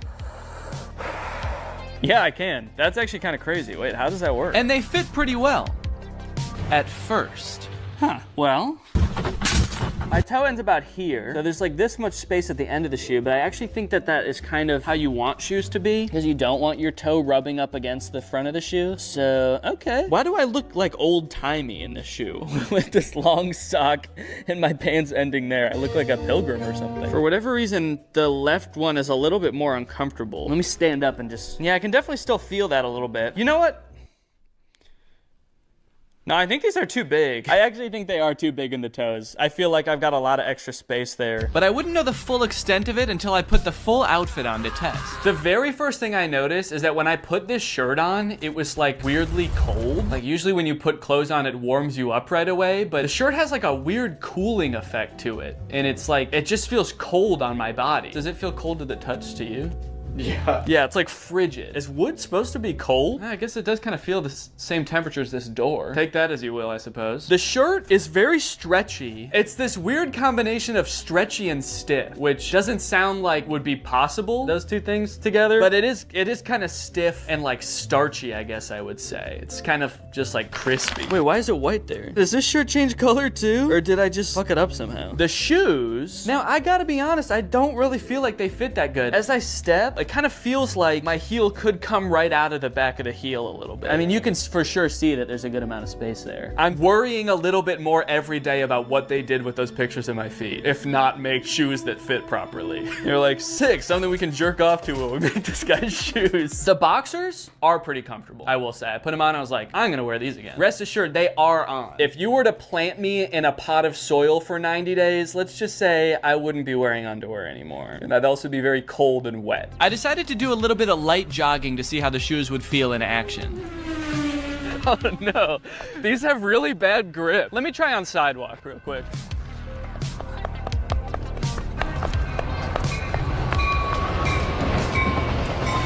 Great, sorry. Let me see if I can race it. There's not a lot of grip on the bottom of these shoes, so when I was running on this gravel path, I kind of felt like I was like a cartoon character that like starts running for a little bit before they actually start moving.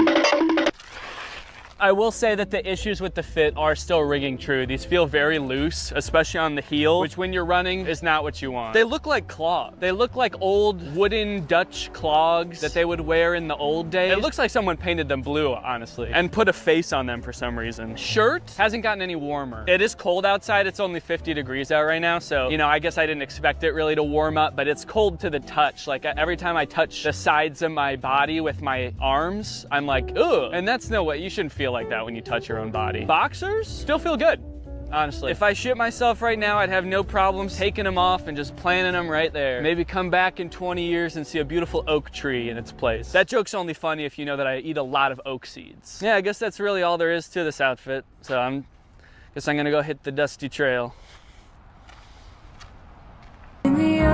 To get a definitive answer as to which outfit is the best futuristic outfit, I decided to post each of them on Instagram and let my audience decide. This is gonna be such a weird thing to post right now. As of right now, I haven't posted anything since our son was born, so I've just posted that we had a baby, and then the next post is like me like, ah, in the scariest outfit you've ever seen. Yeah, maybe I should just caption something really ominous, like things have changed. Rate my fits, and then maybe some kind of little fashion emoji. The hell? Why are these the emojis that come up when you search fashion? It's a scroll and 2 fountain pens. Hello? Okay, it's been about 20 hours since I posted the pictures. Let's go ahead and see what people think about the future of fashion. Hat's not wide enough. Thank you for that, Drew. Whoa, okay, I'm actually getting a decent amount of positive responses. Love the pants, so cute, yes, cool. First one goes hard. First one is so fire. It seems like most people are talking about the first outfit. Dude became the Hat Man. Whoa. Wow, I didn't even think about that. I do kind of look like the Hat Man. You guys know that mythical sleep paralysis demon, the Hat Man? Dude,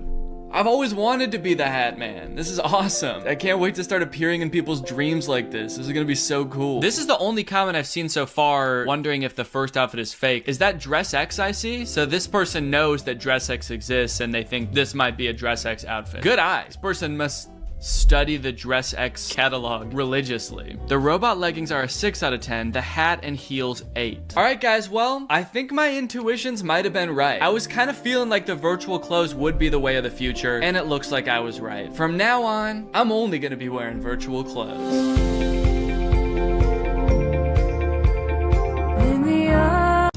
This house is a disaster.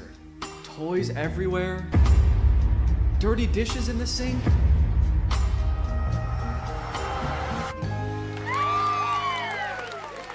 Whoa, who are you? I'm Neo, a robot designed to help you get more chores done than ever before. With my patented soft, lovable body and state-of-the-art robot innards, Gross. I can handle any task, from loading the dishwasher to cleaning up your son's toys. Oh, those are my toys. Oh! I'm so glad you're here. Finally, a fully automated robo-maid. Oh, well, technically I'm not fully automated. Let's get started right now. You said it. Here I go!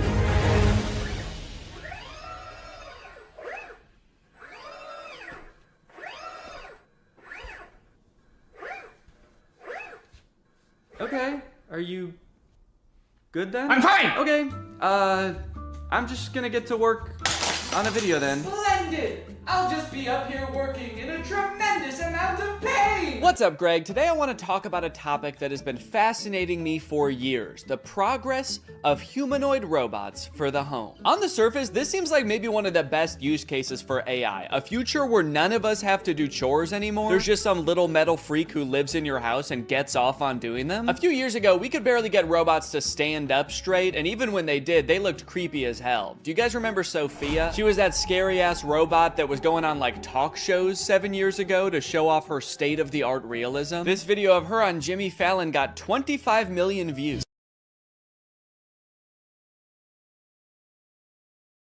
I think she thought they were gonna kiss, dude. Look at her hands reaching up to his face. She's like, kiss me, Jimmy. Kiss me like you did backstage. Jimmy's like, guys, I think your robot's acting weird. She's saying crazy stuff. Fuck me, Jimmy. Every popular video that Sophia was in was from like 6 or 7 years ago, so I'm not really sure what she's up to now. This is the last video that was posted to her YouTube channel. It was 5 months ago. Sophia, you know me, right? I'm your father. You know what I can't wait for? Is this the first time you've talked with a robot? I hope this isn't too weird.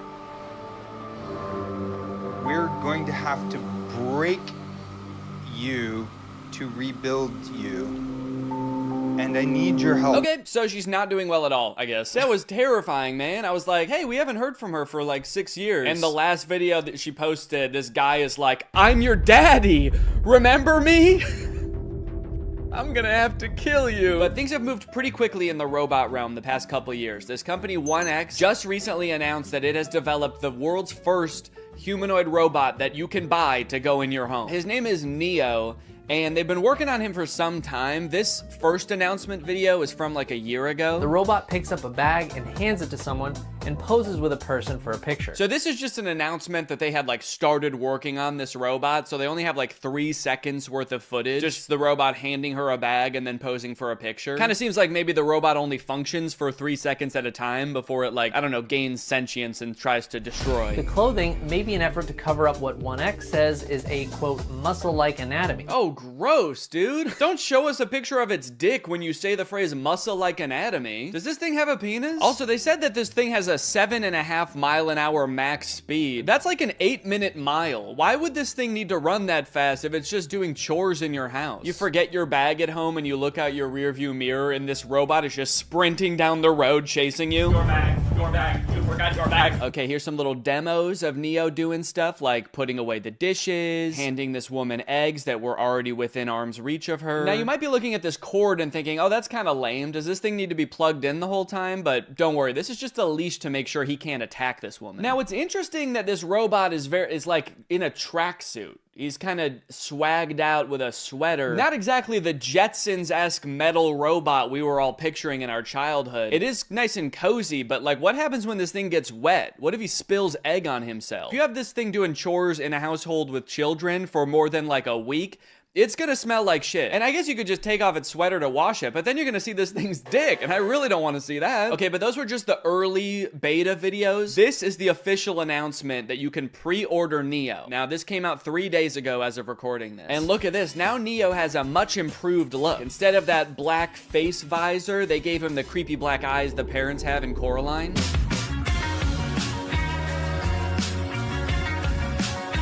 They're doing this kind of creepy thing by shooting some of the video in what looks like 8mm film. Give it this kind of nostalgic look, almost like Neo's here, But he's always been here. Neo's always been a part of the family. Just invite him home. Invite him in your bed. They're making clothes for Neo. This whole ad does kind of read like they want Neo to also be your friend. Yeah, no thanks. I don't want to buy a fancy Roomba that wants to be my friend. What's next? You want me to hang out with my broom? No chance. He's a coward. I grew up reading these beautiful books and watching these beautiful sci-fi movies where the future was all about how we as humans, we really focus on the things that matter to us. Yeah, I feel like in all of those sci-fi movies that have robots, they are about the robots turning evil. I think really what he should have said is, I grew up watching the first 5 minutes of every sci-fi movie. Neo's hardware comes packed with features like human-level dexterity and a 55-pound carrying capacity. Okay, wait, 5'6", 60 pounds? These are my stats too, that's crazy. 4-hour battery life, soft body? He's just like me for real. Ugh, that is a weird box. Kind of looks more like a cocoon or an egg. So you're gonna wanna make sure when this thing hatches that you are the first thing it sees. That way it knows that you're its mom. It might ask you to feed it worms out of your mouth. You can ignore that. It doesn't need them.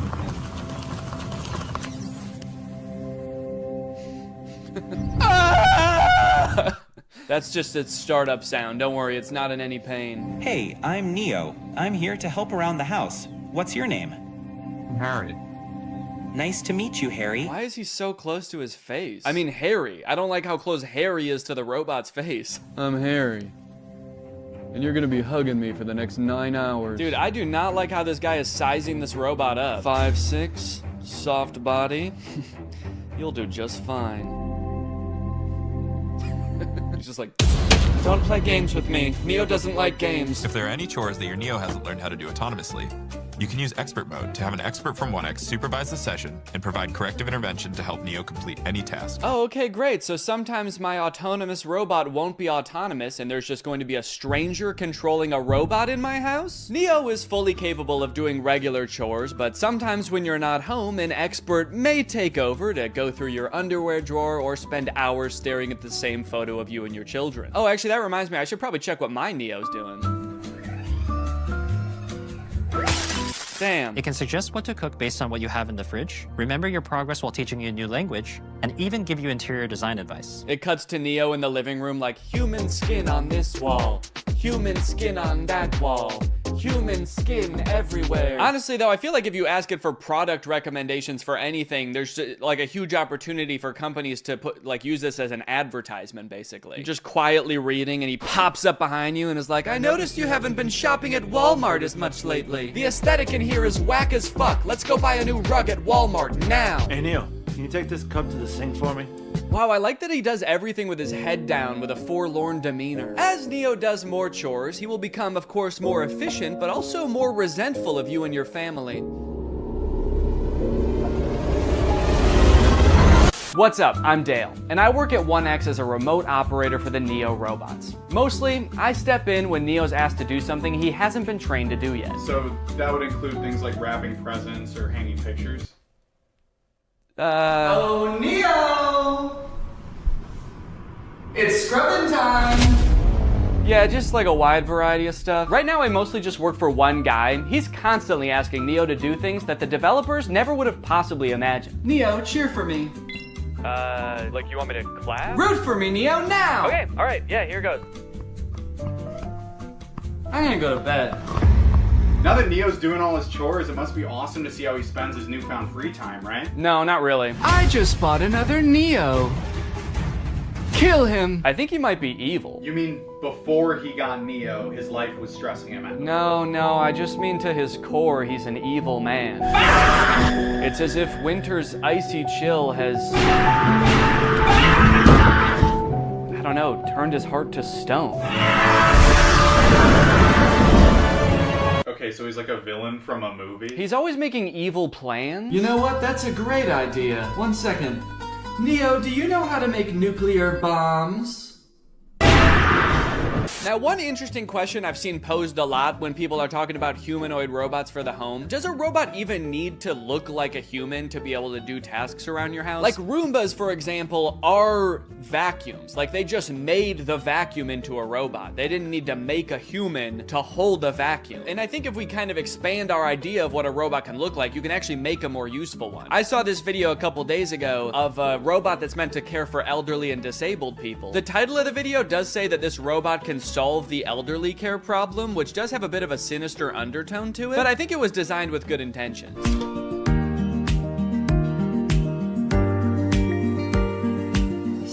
Now, this whole ad is in Chinese, I think, and there's not like any link to buy it in the description. I even tried Googling this thing and I couldn't figure out what it is or if it exists in real life yet. So I don't know if this is something you can pre-order or if it just sort of shows up at your grandparents' house when they reach a certain age, just sort of creeps through the door like Nosferatu. But it's kind of interesting. It has more functionality than a humanoid robot. He's got, you know, creepy little claws for touching your grandma. And he's got a little seat in back so he can kind of double as a wheelchair too. This whole ad again is in Chinese, so I'm not exactly sure what he's saying to her here. I really hope he's not being like, shut up, you old bag, get in the fucking chair. So look at that, she can sit on him, she can use his little hand to like move him around like a joystick, and I think it says that this thing can top out at like 80 miles per hour. Me personally, however, I'm gonna make it my life's mission to make sure that my children never find out that this exists. Boys, if you are watching this, this is officially my will now. Do not send me to live with this thing. Oh no, robot! What did you do? You translated here and the robot's being like, I didn't do shit!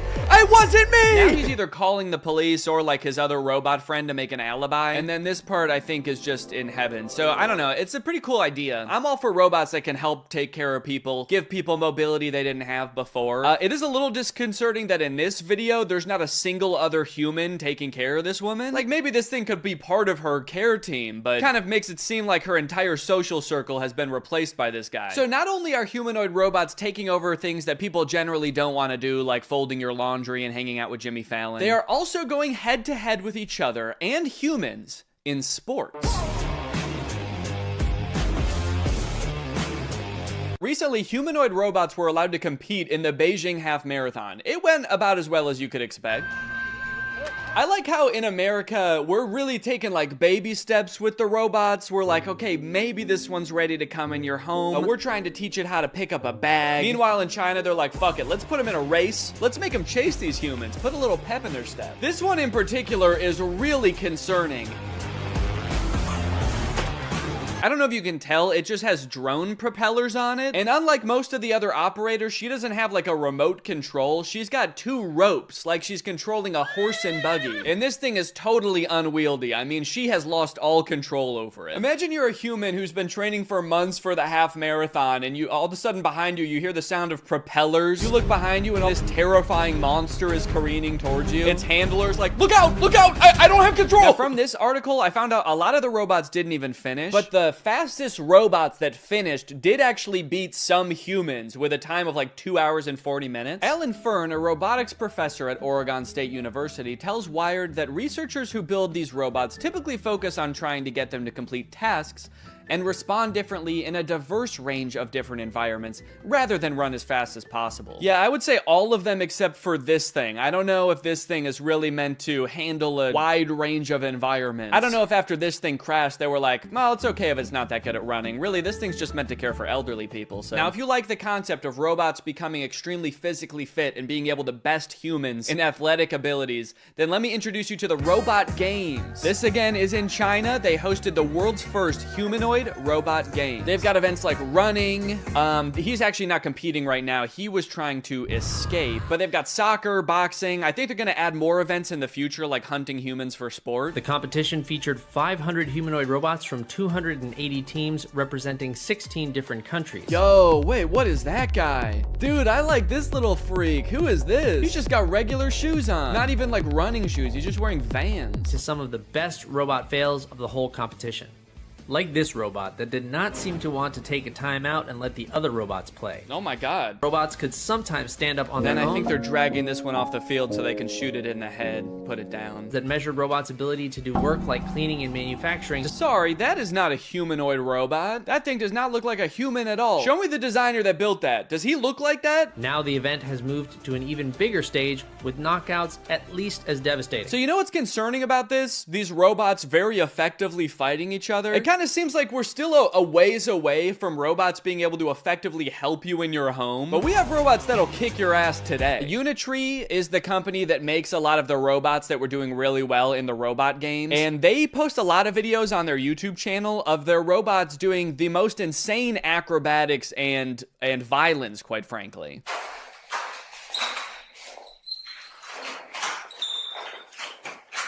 Yeah, sorry, we haven't quite figured out how to get the robot to fold clothes. We've been focusing on much simpler and practical tasks, like triple axel backflips and disarming a man trying to defend himself. All right, now I do want to get back to the Neo robot because there is a huge glaring problem with it that I feel like is going to turn a lot of people off from it, and it's going to make it like insanely impractical. But I did find this article that's called "Famed Roboticist Says Humanoid Robot Bubble is Doomed to Burst." Now, I'm not a roboticist, let alone a famed roboticist like this man. But in this video, he's kind of echoing what I was saying earlier. Basically, he predicts in 15 years, successful humanoid robots will actually have wheels, multiple arms, and specialized sensors and abandon the human form. So the good news is, I sound really smart because he's echoing what I was saying earlier. The bad news is, the robots he's describing are way scarier than the humanoid robots we already have. He's like, don't worry guys, the robots we have in the future won't look anything like these ones. They're gonna have 8 legs, pincers, and feed on human bone marrow. Okay, so back to Neo. This is a video that the Wall Street Journal posted of one of the reporters reviewing the Neo's current state of development. And I think it was posted on the same day that 1X announced that Neo is available for pre-order. Yeah, so we touched on this a little bit before, because in their own ad, they even say like an expert might have to take over. But it turns out,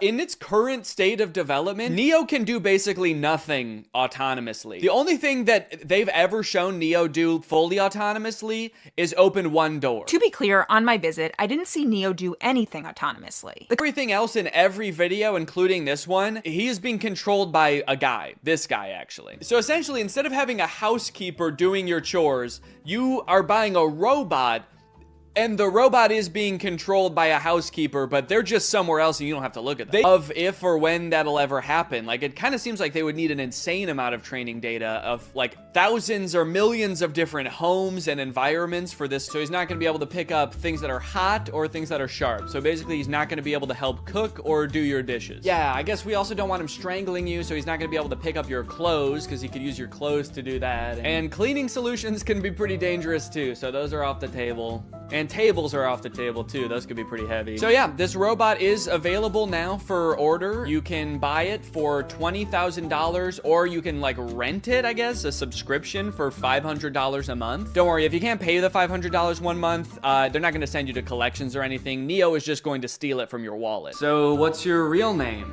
I'm Neo, the robot of the future! No, I mean your real name.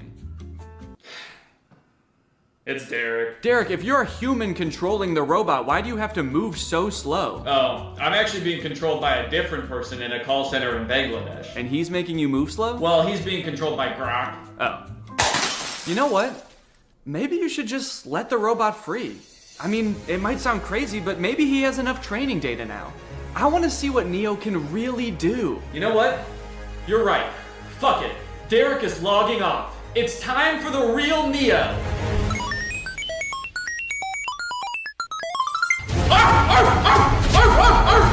What the fuck? A dog? Why would you be a dog? Danny, this is Derek. I just realized he's been training off videos of your dog. He thinks he's a dog! Mail's here. Hope you don't mind, your upstairs window was open. Oh no!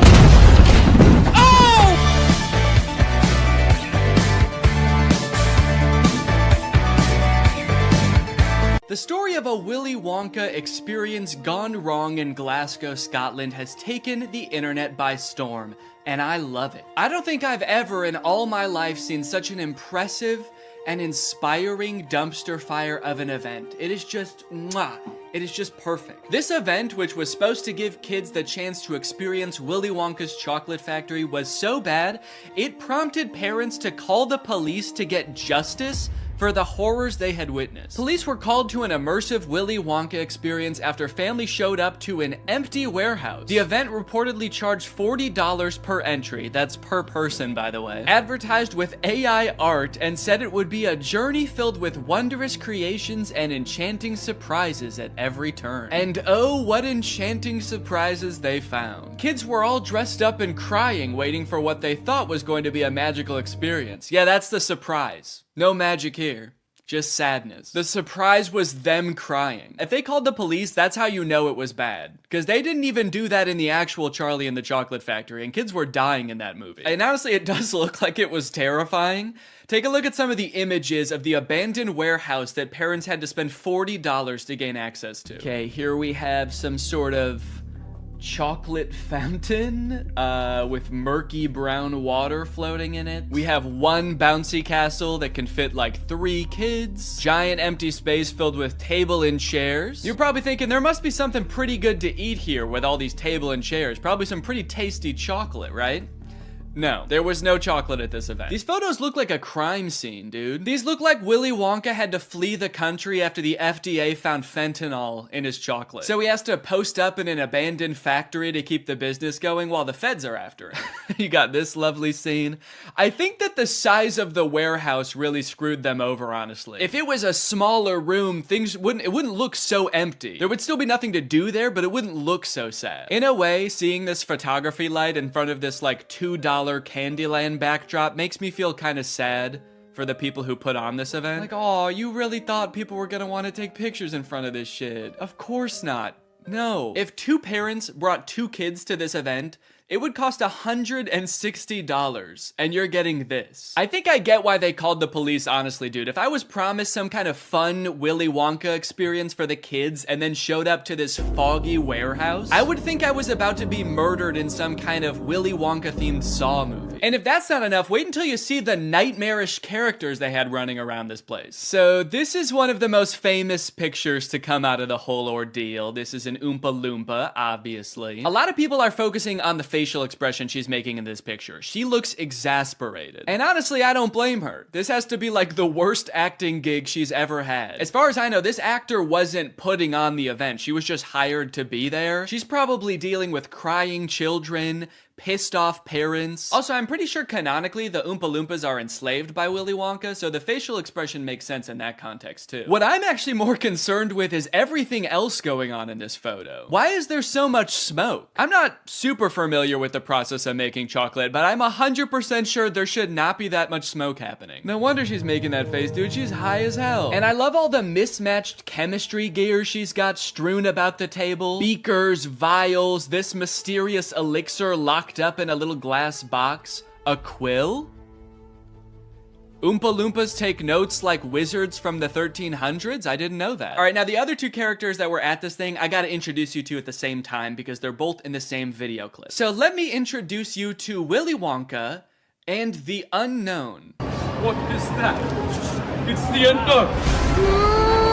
Man, what the hell? Dude, fuck everything else. I would call the police based off of that. Who is that demon? Surprising twists and turns was right in the advertisement. I would not expect to take my kids to a Willy Wonka experience and have them be accosted by a shadow figure. I can tell you that right now. It's terrifying that Willy Wonka says, "What is that?" when he sees it. What is that? Like, dude, this is your chocolate factory. You don't even know what that is? We are so fucked. Here's a different clip of some other kids experiencing the unknown. As the soup flavor full of scary face. Oh my God. Stare the great unknown. Wonderful. I love fantastic. Yeah, that's the correct reaction to seeing the unknown. What is that? Wonka says it, this kid says it, I'm saying it. Also, I love that baby's reaction. That was like a primal instinct to make that sound. Humans have evolved for millions of years to make that sound when they see the unknown. According to some reports that I've read from the event, the unknown is supposed to be an evil chocolate maker who hides in the walls and scares little children. Is he a part of the actual Wonka story? No. Was it advertised that there would be a child-scaring monster at this event? No. But speaking of the advertising for the event, one of the most insane parts of this whole story is that this company that made this event, House of Illuminati, apparently used exclusively AI-generated images to advertise this event. Surprisingly, the website is still up, so you can go and check it out for yourself. Welcome to Willy's Chocolate Experience. Dive into the whimsical of Willy's Chocolate Experience! Exclamation point, comma. So you've got images like this, which at first look like some kind of fun candy land, but then the closer you look, it doesn't really make any sense. Like, what the fuck is this thing? Is that supposed to be a bunny? Who the hell is that? I don't like the looks of these things. But then you get images like this advertising the Twilight Tunnel, which are so clearly AI generated, it makes you wonder if the whole event was being run by an AI. Because how could a human not notice that there are so many typos in all of these images? You got dim tight, depractions, ungurrival, featuring dodjection and swide. Then you've got ensuring entertainment, which of course includes catgagatting, carchy tons, and a passidice of sweet teats. And on top of the website being seemingly designed by AI, apparently all of the actors' lines were too, which we know thanks to this video posted by the actor who played Willy Wonka. I'm going to be poking a little bit of fun at the event, but I wanted to say before I start that I feel for anyone who bought tickets to this, people who are expecting a magical chocolate experience. People who are unfortunately captured by the unknown, we hope you are found soon. So the first red flag for me was when I was cast as Willy Wonka. Anyone who looks at me and thinks Willy Wonka and not Oompa Loompa is out of their mind. I give off major Oompa Loompa energy. I got cast as the part on the Thursday, and was told that I needed to learn the script for the Friday. So I said, no problem, send it over. The script was 15 pages, monologue, pretty much, of AI-generated gibberish. You know what I'm kind of curious about? If the script was AI-generated, where did the unknown come from? Did the event organizers just ask ChatGPT to generate a script about Willy Wonka's chocolate factory and it just threw that shit in? Cause that's terrifying. ChatGPT was like, planning an event for kids, huh? I know just the thing to add. Don't worry, I'm great with kids. So I'll give you one of the lines from the script. I'm not going to do the Willy Wonka voice because I think I've embarrassed myself enough. But one of my favorite lines was, there is a man who lives here. His name is not known. So we call him the Unknown. The Unknown is an evil chocolate maker who lives in the walls. What? We were told on the experience to hand out a jelly bean, one jelly bean per child, and a quarter of a cup of Tesco's own brand lemonade. One jelly bean? All that smoke the Oompa Loompa had to endure and she was just back there cranking out one jelly bean? Maybe the unknown was introduced as some way to canonically explain why there was no chocolate at the event. Sorry kids, there's no chocolate here today. An evil chocolate maker showed up and he shot the Oompa Loompas. They're dead now. So one of the Oompa Loompas from the event also posted a TikTok kind of poking fun at the whole experience, but the one actor we haven't heard from yet is the one that we all obviously want to talk to. The unknown. Unknown, we need to know your story. What was your inspiration for your performance? How did you get into character? The unknown must have had the worst time of any of the actors because, like, you got hired to do a performance of Willy Wonka and you got cast as a character that's not in Willy Wonka? Just like an evil spirit that lives in mirrors? And then your job for an entire day is to scare and confuse unsuspecting children who have no clue what they're in for. Every time a kid came around that corner, you just know the unknown was like, God damn it, I gotta traumatize another kid. The Oompa Loompa from the famous photo ended up doing an interview with Vulture where she describes the moment that children saw her for the first time, and it is very sad. Tell me about the moment as the kids started coming in. Did you see the innocence leave their eyes? They were quite upset. I think they were confused, but it was more the parents. I just looked at them, and I think they must have known when they looked at me. An older couple said to me, I really, really hope you get paid well for this. This sounds like she's describing people witnessing the wreckage of a tsunami or something. It's crazy. Each individual person that laid eyes on her had to take a second to mourn. When you say walk through, how long are we talking here to walk through this event? I'm telling you, this would have taken about 2 minutes. I've never experienced anything like this in my life. Dude, honestly, that's kind of smart, because like 2 minutes isn't even long enough to process like the first stages of grief. You're getting these people in and out before they can even realize they got scammed, you know? They don't even know what the fuck just happened. After the police were called, people started getting refunded, the story blew up. The director of the company who put on this event did eventually apologize. I'm really shocked that the event had fallen short of the expectations of people on paper. Yeah, dude, on paper the event was awesome. No chocolate, abandoned warehouse, smoky oompa, just like the movie. There was every intention to hold the event from the pictures. Despite not being the best light, hopefully you'll be able to see that the different items. Hockey nets, hockey pucks, goalie masks, hockey sticks. Did we say that one? So all these boxes full of returns, who do they sell these to? Do people like me just come in and buy giant boxes of Amazon returns? Yeah, there's a lot of liquidators that just have an open door policy, and it's like, bring your kids, let's make a Sunday out of this. Come on down and spend $400 on a box of random returns. So I could just go to one of these places if I find one and just buy a box? Yeah, this would actually be kind of a good section for my video that I'm making too. So maybe we'll just go to one together. I think it'd be a good challenge to see if you can actually resell the items in the box at a profit. To actually see if it's possible to like get your money back from the big box of returns that we buy. Maybe at the end of the video too, whatever like profit I make, we can give to a charity or something. That'd be a cool way to end it. Yeah, that sounds great. I mean, I do want to manage your expectations. I don't know how much you're actually going to be able to get from selling these items off. So I don't know how much profit this box is going to generate. It was the perfect plan. Given that this is actually a pretty common side hustle I'd seen before on YouTube, I figured I would have no problem turning a profit and donating said profit to charity. Some creators have actually gotten so successful flipping pallets that they've actually turned their operation into a full-time business. Just 3 years ago, Mitch was selling furniture out of his garage. Yes, I was. Now we're in this 30,000 square foot place. We did some research and found out there was a liquidation center not too far from where I live. So Raleigh hopped on a plane, and before we knew it, there we were, in a place filled to the brim with things that for some reason or another, someone thought they wanted, but then changed their mind. A baby car mirror so you could start a safe road trip with your lovely baby. A breast enhancer that takes 2 AAA batteries. I was captivated by the untold story behind each item. This place also had overstock items in bulk, like $66,000 worth of pacifiers, and hundreds of this one aquarium decoration. I don't mean to sound like Cotton Eye Joe when I say this, but where did all this stuff come from? And where will it go? Raleigh and I searched the grounds for a while, looking for a box that spoke to us. We walked down corridors of bubble makers and as seen on TV products. We thought these women's blouses were pirate shirts, but eventually, we found the box for us. Priced at just $340, this box was a hodgepodge of various Amazon returns. Big boxes, small boxes, a chewy box, a box of what appeared to be sweet and sour chicken. What rare, priceless gems could be waiting in here to uncover? We paid the fee,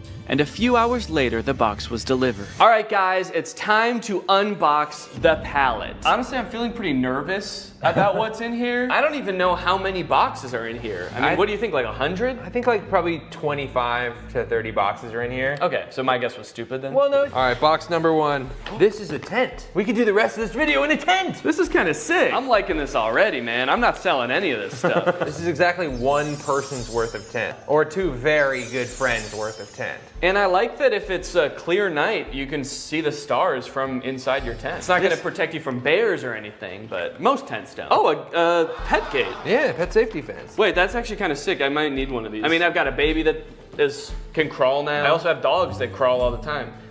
When dogs walk, is that called crawling? They're on all fours. It's just walking. When a horse walks, is it called crawling? Oh yeah. Yeah, it's a Keurig. It's got the K right on top and everything. I wonder if it works. Now I'm noticing, if you look right here, there's like a little bit of scuffing. Yeah, I think this might be a gently used Keurig. As long as they used it gently. Oop, did a piece of... I lost a bit. I lost a bit of the cure. I'm going for the sweet and sour chicken. Oh, baby. Will it really be? So this is an example of a return. Somebody has like put it in a different box probably, and they've returned a thing. So they almost certainly took it out of the packaging, lost the packaging, and then said, fuck it, I'm returning it anyway. Oh, is it a vacuum maybe? I'm thinking, oh yeah, vacuum, little brush. It's a car vacuum. That is great. Maybe whoever ordered this wanted a car vacuum, and then between the time they ordered it and they got in a car crash and never wanted to set foot in a car again. Okay, or positive version, they ordered this. It worked so good. Their car was so clean. They're like, I'm not gonna need this again. They never needed for another it. 10 years. So I cleaned it so good that it's never gonna get dirty again. All right, so this Chewy box was another one of the ones that like, it might be Chewy stuff or it might be. Based on everything else so far, I'm gonna say it's not Chewy stuff. And also I can tell it's a rug just by looking at it. It's also the way they packaged it. It's like if Chewy packaged something like this and it came to your house, I would never shop at Chewy again. Yeah. It's like, yeah, it's fucking Chewy, come on. Dog treats spilling out the side. There's like tufts of dog hair stuck to the tape. Hey, do me a favor, ask your fucking dog if he cares how it's packaged, all right? Oh, it's soft though. Feel that rug. Wow. Yeah, I think it is some kind of, oop. Oh, this is nice. This is a nice padded floor. For your doggy duffel bag. And it looks like someone did put their dog in there. Yeah. It's all furry. Dog tested and returned. Dog tested, disapproved of. Dog disapproved. Right. A little rusty pan. Is it rusted? Oh, no, that's the brand? No, it is rusted. It is rusted. Oh, geez. So they must have used this a lot then. Yeah. They had this for 10 years and then sent it back to Amazon. It feels terrible to say goodbye after 10 years, but I never liked it. It's just another rug. Dear customer, if there is crease on carpet you received, please don't worry. This is a normal phenomenon of folding carpets in order to meet the needs of international transportation. We intimately included a small watering can. Intimately? In big, huge bowls to help you easily solve this abominable crease. This crime against God of a crease. There were a few staple categories in this particular palette. For example, a shocking amount of tents. Could this be like a changing tent? Oh, yeah, maybe it is. Yeah. I think I just found another tent. We have an orange tent here. Okay. Also a bunch of rugs and 2 toilet accessories. I could understand why Amazon wouldn't want to take this back. Honestly, this one, I'm gonna give them a pass on this one. But there was a category of items that worried me the most, and that was the items that I didn't even know what they were when I unboxed them. Wait, whoa. I don't know what this is, but it says mind reader. This thing can read my... Ah! Get out of my head! Get out! I can hear your thoughts. Why would it be called a mind reader? It's like, was this the coaster you wanted? How did you know? Get out of my head! Look at what, I don't know. It's like a garbage bag? I think so. What the hell is this? Okay. And was it just like wood? It's a plank of wood! Wow. And does it say on the back, this is a set, do not separate? Oh, does it? This is a set, do not separate. There is one thing in here. Yeah, I wouldn't know how to if I tried. I'd need an axe. The more boxes we opened, my hope that we might find some cool, mysterious, rare item started to fade. People aren't constantly ordering cool doodads on Amazon and then returning them. As we came to find out, life is mundane, and so was a lot of the stuff in this box. Until we found this cool bird feeder. A smart AI recognition bird feeder. What does it recognize? I think it recognizes the kind of bird. Ooh, wait, that's actually kind of cool. It's kind of cool. Maybe if it sees a squirrel, it won't like put anything out. If it sees a squirrel, it shoots it. Okay, yeah, look at the bird seed comes down. Your little camera looks at him, says, blue jay detected. Wow, that's actually kind of cool. That's great. I could definitely find someone that wants to use this. In total, there were 34 boxes, and without making a single dime yet, we had already spent 55 minutes taking it all out of the box. I'm not going to show us unboxing every single item, but if you're curious, here is a list with all 34 items we unboxed. Battery low, your GoPro will automatically power off. Wow. That's weird. Perfect timing. Do I have a rectangle on my head? It's a little one. It sort of looks like you're like Harry Potter's brother. He has like got a little rash on your head, but not the lightning bolt. He like saw Harry get Avada Kedavra and he like ran away and just ran into a wall. Yeah. The boy who goofed. Yeah.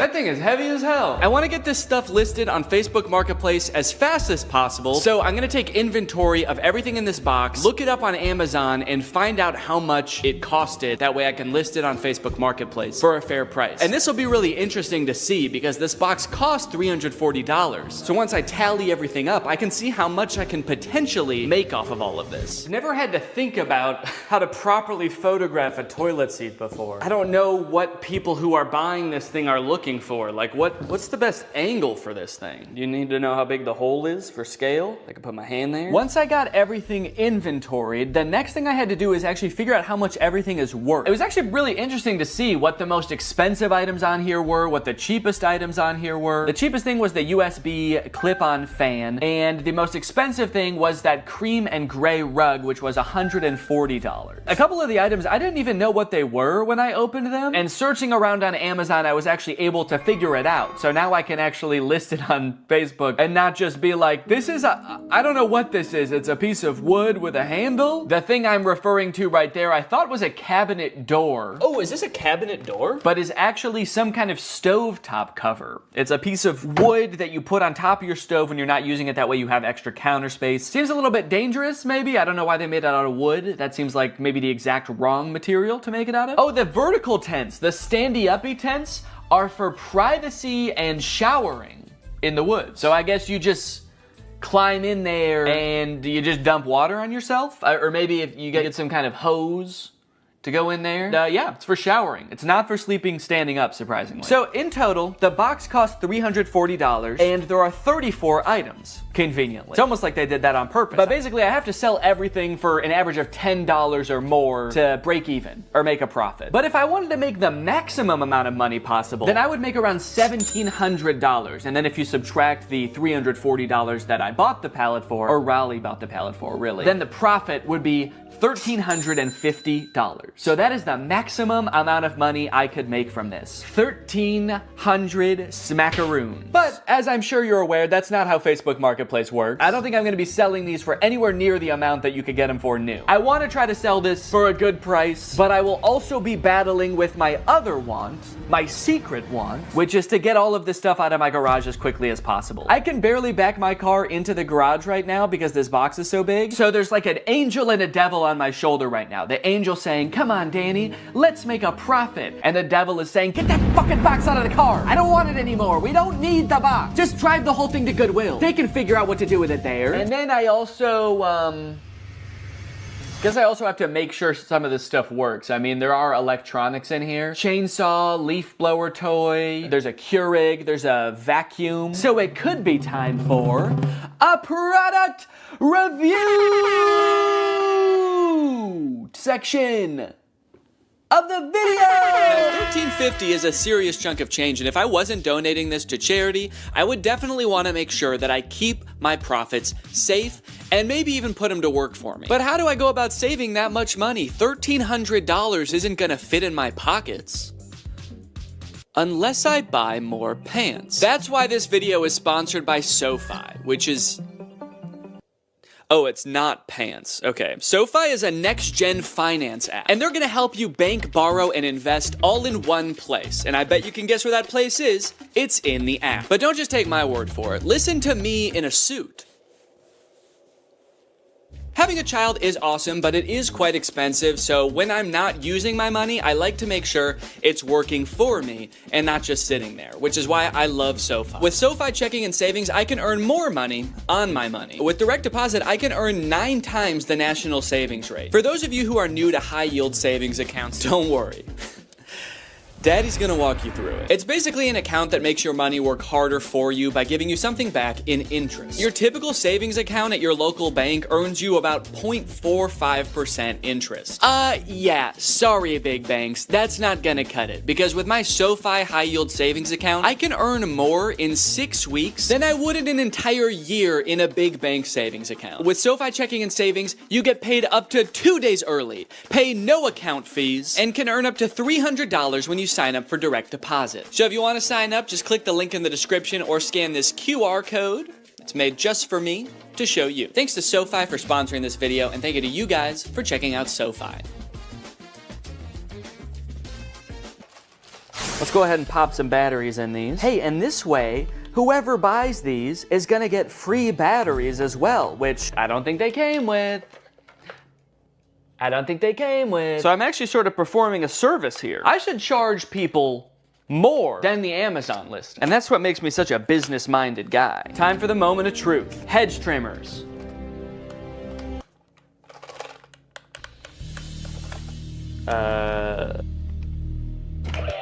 Whoa! Okay, this one works. I didn't even mean to turn that on. I just, as I picked it up, I accidentally pulled the trigger. This one, it seems like doesn't want to do anything, and this one was so ready to work that the second I touched it, it was like, yes!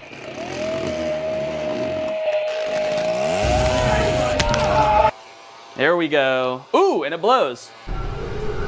Okay, well, we got 2 out of the 3. And if someone buys these, I can just ask them if they want that one, even if it doesn't work. Next up, this clip-on fan. It's actually rechargeable, so there's a USB-C here. And let's see if it has any power right now.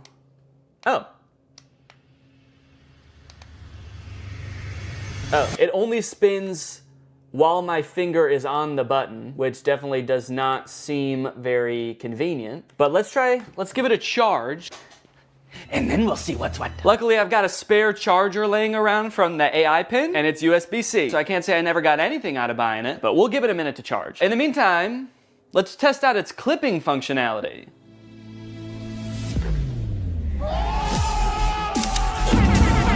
Hell yeah. Up next, oh no, golly. Is that really what I say when something surprising happens? Did I say, ooh, no, golly? No, golly! Having a child has turned my language all topsy-turvy. A few months ago, I definitely would have just said like, oh, fucking shit, as that thing fell over, you know, because I'm a cool guy, I swear. Okay, so this is the Keurig, water. And now let's see if it'll just make me a hot cup of water. Guess I'll just do 8 fluid ounces here. Go. Does it know there's not a cup in here? Go! Why isn't it going? A Keurig starts going right away, right? You press it and it just starts going like... In my experience, every time I've used a Keurig, you press it and it goes right away. Okay, maybe it knows there's not a cup in here and it is mad about that. All right, let me see if I have a Keurig cup laying around. Found one. Maybe I have to put a mug here. Maybe it won't start unless it detects. Does it have mug detection technology?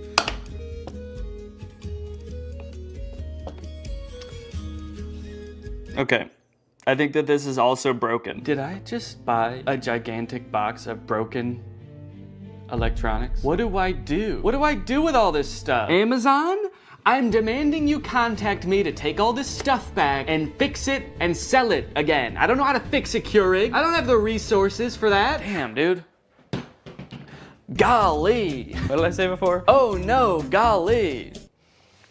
Ah! Smart AI recognition bird feeder. You get an automatic notification when you have a visitor. So you could get a notification that says like a cardinal's here or a hummingbird's here. How terrifying would it be if at like 4 a.m. you get a notification that's like Gary's here? You're like, who the fuck is Gary? You go on your phone, there's just a video of a man shoveling bird feed into his mouth.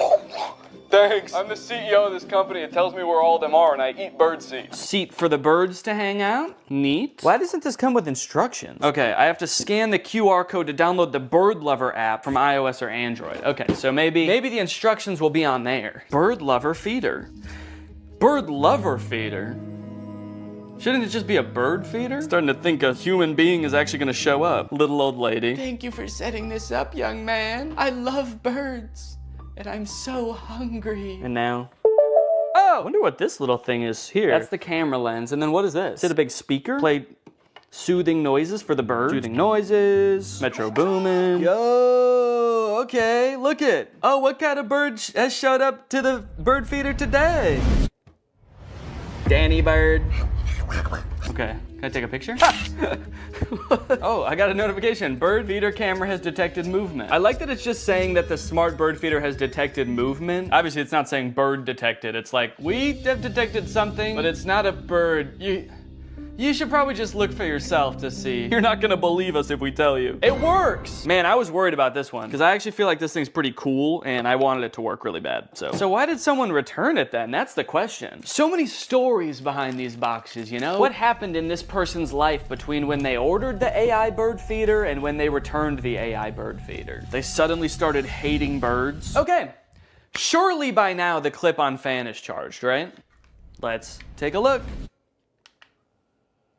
Ooh, it is! It works! Okay. The clip-on fan works. In my effort to provide an excellent experience for my customers, I want to go beyond just the electronic items, okay? There are some non-electronic items that need my attention. Actually, there's just one. It's the rug with the abominable crease. And guys, I have really bad news. There is not an abominable crease on this carpet. There are two abominable creases. Right here and right here. That is just abominable, man. Actually, looking at it like this, there's kind of more than two, because there are some horizontal ones too. They're a little less severe, so I might not call them abominable, but I might call them like, dastardly. But they did give me instructions on how to fix the crease, so I'm gonna try all of this, and then I should have a perfectly good rug to sell. Let me get some water. God, my finger is getting tired from spraying. This is such a tiny little sprayer that you have to spray so many times. Okay, I've spritzed it.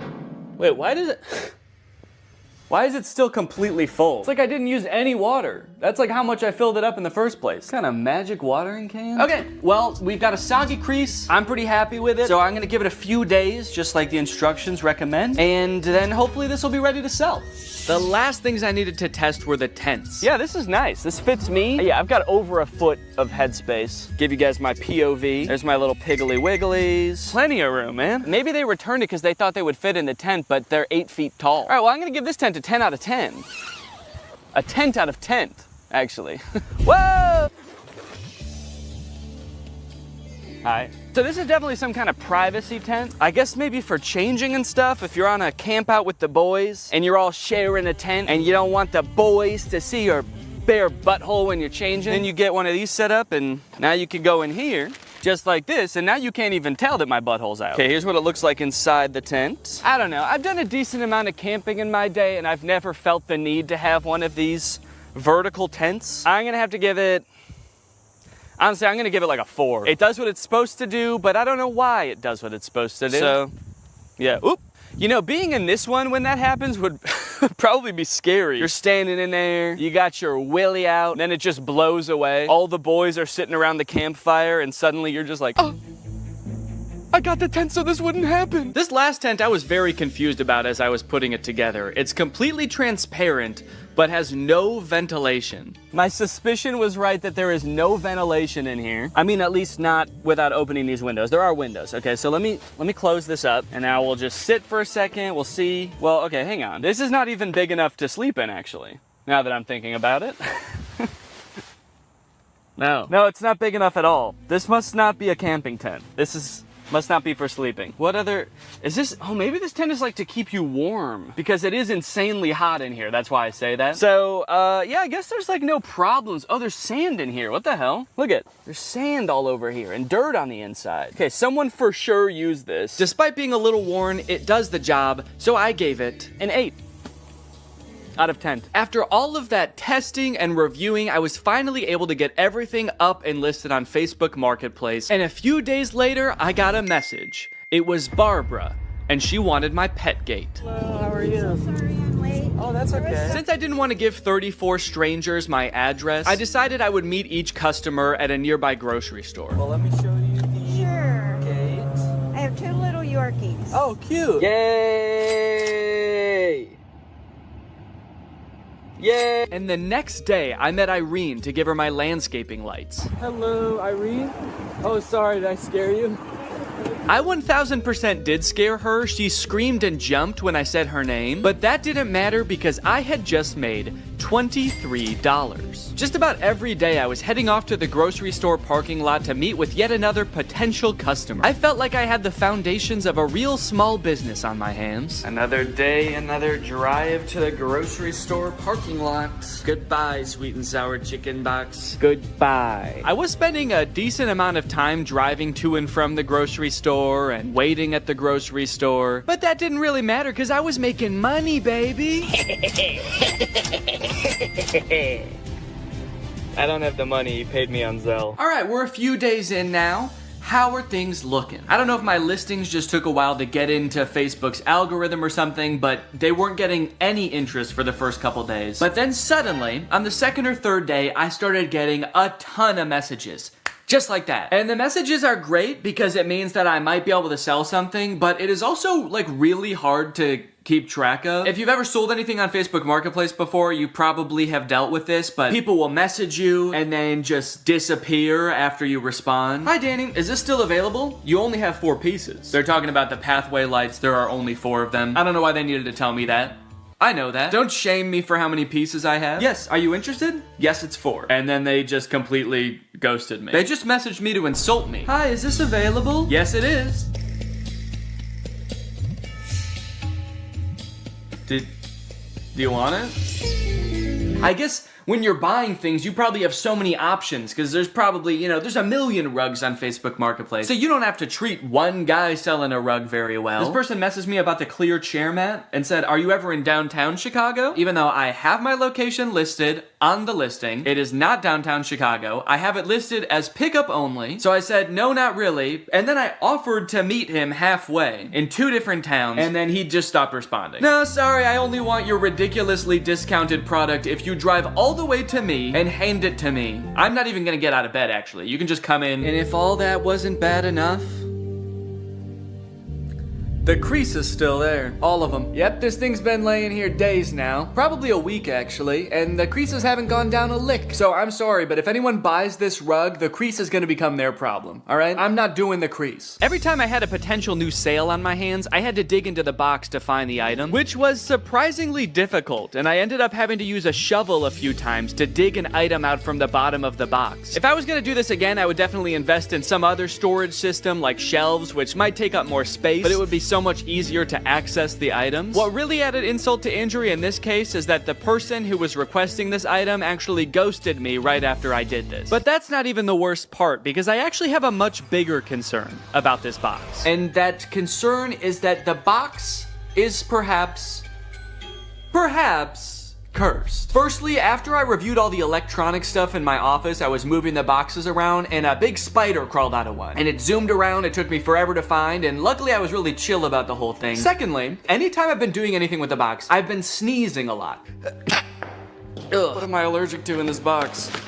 I don't want to know. And then I noticed that later that day, every time I've gone into the box, I have told Laura, I think I have a fever. This is like hours after I'm done using the box, but it's always on days where I did use the box. I just feel feverish. I have body aches, I feel exhausted. So I'm highly allergic to something in the box. I guess dust, although I've never been allergic to dust before. And then the third thing, which is the most concerning thing, a few days ago, I got a bunch of mosquito bites on my body. At least I thought they were mosquito bites at first, because they were just a bunch of itchy bites. But after a few days, they kept getting itchier and itchier, and you'll notice I'm itching one right now. And then they got really red, which doesn't happen to me with mosquito bites. The bite itself got red, and then the whole area around it got red. And they're starting to get better now, but you can still faintly see the redness around this one.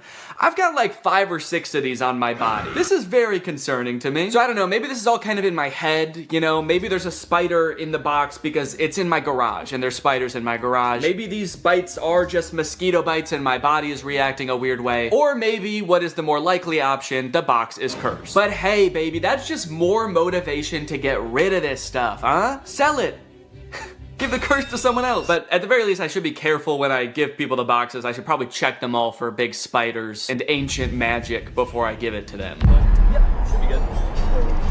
Sweet. All right, have a good day. Yeah, no problem. Alright, I've just finished up another sale here, and I was just sitting here in the car doing some thinking, and I think I've decided that I don't like this one bit. In terms of side hustles, man, I don't think that this one is it. Look at all of the messages that I've received between today and midday yesterday. So many people that I need to coordinate with, and the chances are, based on all of these messages, I probably won't even sell anything. The ratio of messages I receive to products that I sell is probably like 40-1. I've spent so much time messaging people and I've sold 8 things. Out of the 34 things I have, it's been weeks and I've sold 8 things. And then when I do have an actual buyer, it's almost just as annoying to coordinate with them. I had another guy that I was selling something to. We were supposed to meet at 7 p.m. one day, but he messaged me at 5:30 and was like, hey, just to let you know, I'll be there in 20 minutes. I hope you're free. To which I responded, no, sorry, I'm not gonna be free until probably at least 6:45. And then he messaged me when he arrived at 5:50 and said, okay, I'm here. Oh no, I didn't see your message because I was driving. Can you come anyway? But it was all worth it in the end because I sold the desk chair mat for $15. And as he was typing my information into Zelle, he also asked if he could have a discount. And I gave him one. Guys, I'm not good at this. Now, to be fair, this is completely my fault. I signed up to do this video. When Raleigh proposed, we did a collab, and I decided on this idea as my end of the collab. I had watched, I think 1 video about pallet flipping on Amazon, and I thought it looked easy. And I don't know where my critical thinking was when I watched this video, because watching it back in hindsight, there were definitely some red flags. This is a video called The Best Side Hustle No One Is Talking About, Flipping Amazon Return Pallets. It was made by this channel. They're a couple. They do a lot of Amazon pallet flipping, and so I thought it looked fun. And I think what really drew me in is this little bad boy right here, the MSRP counter. Every time they open a product to see what it is, they tally up how much it costs on Amazon, and they add that to the MSRP counter. By the time they're done unboxing the pallet, their MSRP counter is like $3,000 for a $500 box. So that's great, you know? They made $3,000. Except, no, they didn't. They've unboxed a bunch of stuff and they've added up what it would have cost them to buy new. It's crazy that, to me, opening a box for something that costs $100 means you made $100. That's how it worked in my brain. But no, of course it doesn't work that way. There's so much work that goes into this. You have to have a salesman brain. I don't have that. I actually think that this side hustle leverages all of my weaknesses. Selling things, planning ahead, being organized. Those are all parts of my brain that I've always known I'm not good at. I like turning on a camera and making silly YouTube videos. That's the side of my brain that works properly. So what I should have done is maybe watched a couple of videos and then Googled other people's experiences trying to flip Amazon pallets, because then I would have found this. On the flipping subreddit, someone asked, what are your guys' experience with Amazon return pallets? My experience is that Amazon return pallets have ruined my local yard sale ads. Every other yard sale I go to ends up being someone who ordered one of these pallets. Stop watching YouTube videos. 99% of that crap you are watching talking about junk pallets is paid advertisement. You're gonna get broken junk and used dildos while all the good shit was picked out right before they loaded it on the truck. Sounds like this person has been hurt and disgusted. This person said, depending on where you live, there's probably many people already doing this. I actually think it's better to wait and buy from these people at yard sales when they're trying to unload their death pile of merchandise. So hold on, there's Amazon, then the warehouses, then the people buying the pallets. They can't sell them, so they do a yard sale. Then there's other people coming to the yard sale to flip that and sell it to other people. How deep does this chain go? And why do I feel like it somehow all eventually ends up in a landfill anyway? Knowing how many people are doing this and failing is also making it seem like there's no way I can sell all this stuff, because obviously there's competition. There's other people probably selling the same stuff, and they're probably better at selling than me. They're already 3 steps ahead of me. They're waiting for me to sell it at a garage sale so someone else can buy it, and then that person throws it away eventually. They're waiting by the garbage can for them to throw it away so they can pick it up for free and then sell it for $1. But that's when I thought of the perfect plan.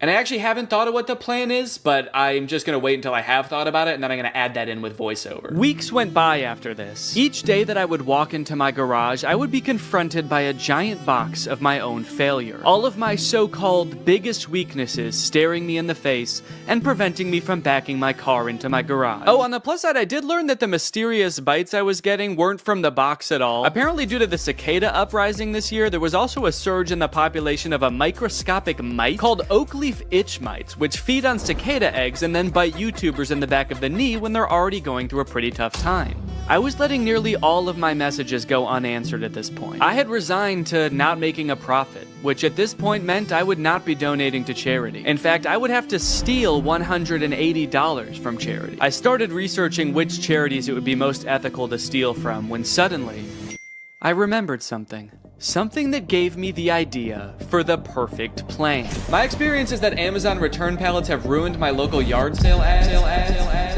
All right, this is the beginning of the garage sale long shot.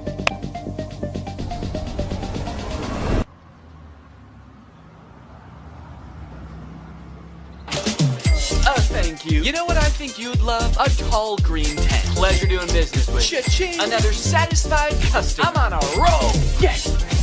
Thank you. Yes. Yes. Yes. I thought she was going to want the bird feeder. She looked like the perfect candidate for the bird feeder. She actually laughed at the idea. She asked about it. I told her what it was, and then she laughed at me and said, "That's hilarious." And then she left.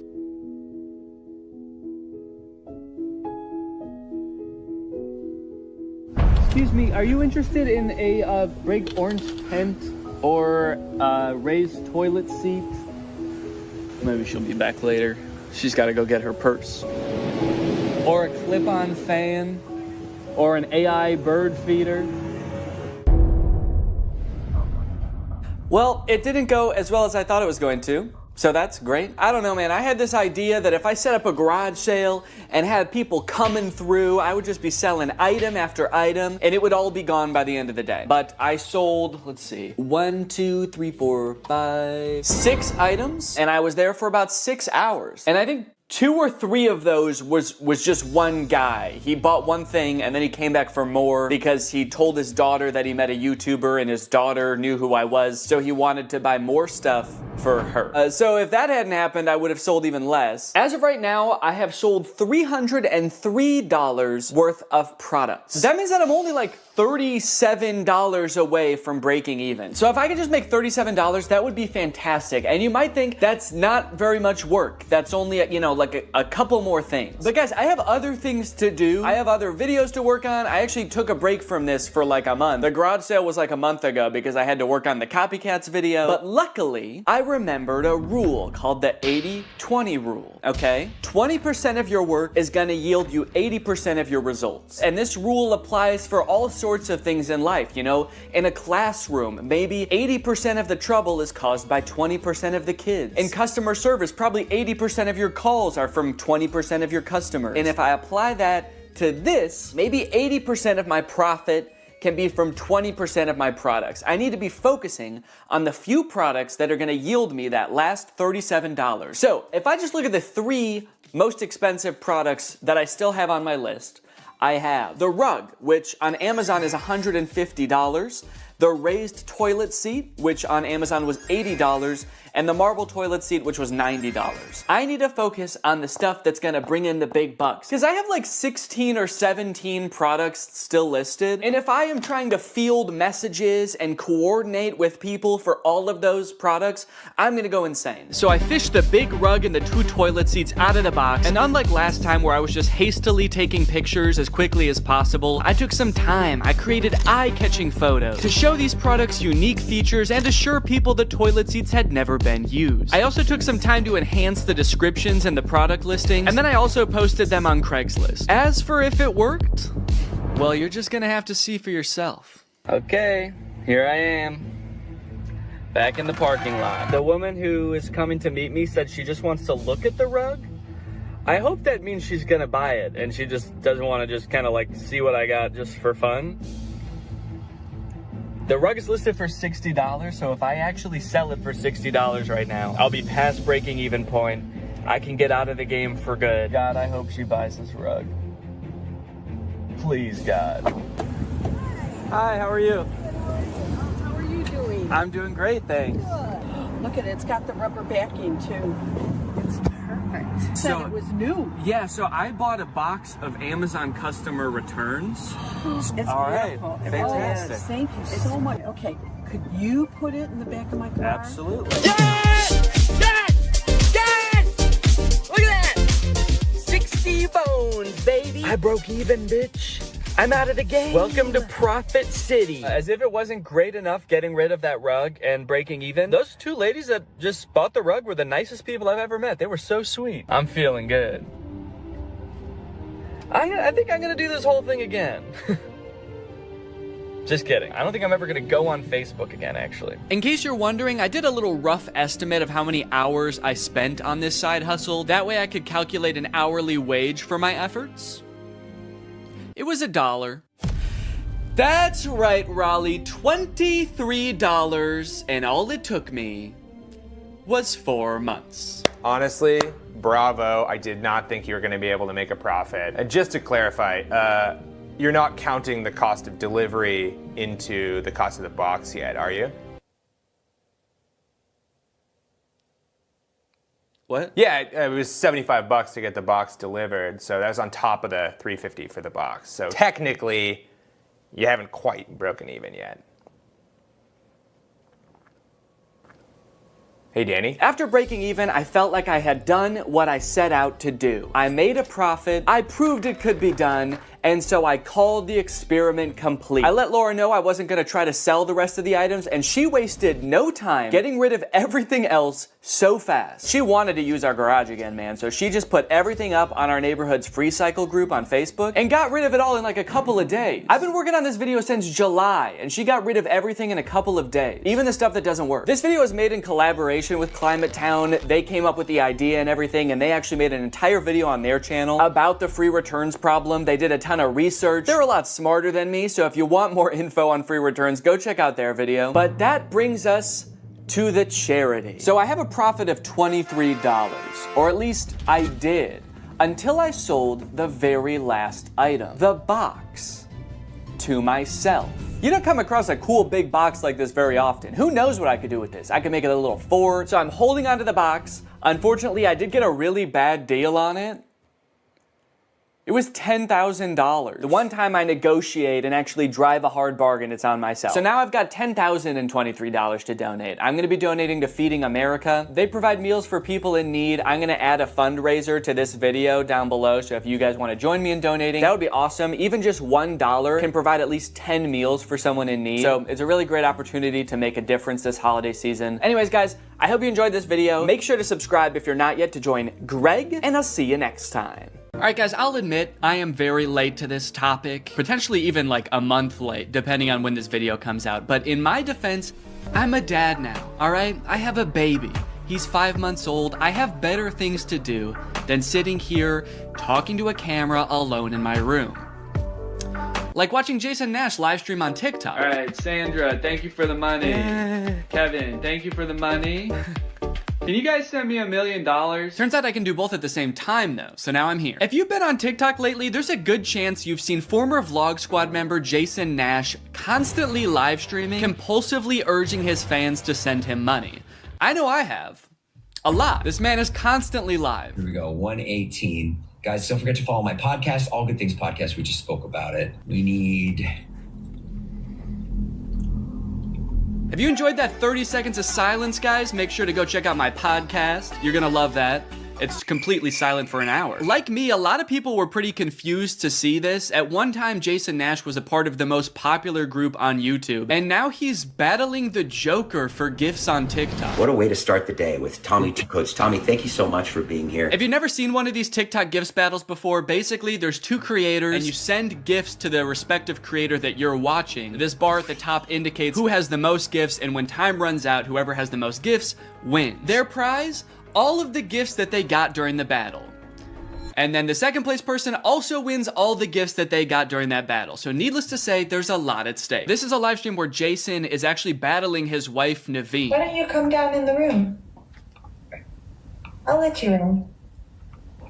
You can come back in the house now. Yeah, come back in the house, man. You look like Batman standing over the city. Now, hang on. If they're married, aren't the gifts just going to both of them? What kind of charade is this? Now, at first I kind of assumed that most of the people watching these live streams were children. And I was like, ooh, that is super weird, just like asking children for money. You're basically just asking them to steal their parents' credit cards. In a way, I sort of thought of Jason Nash as like a babysitter, but he's also babysitting 1,000 other kids.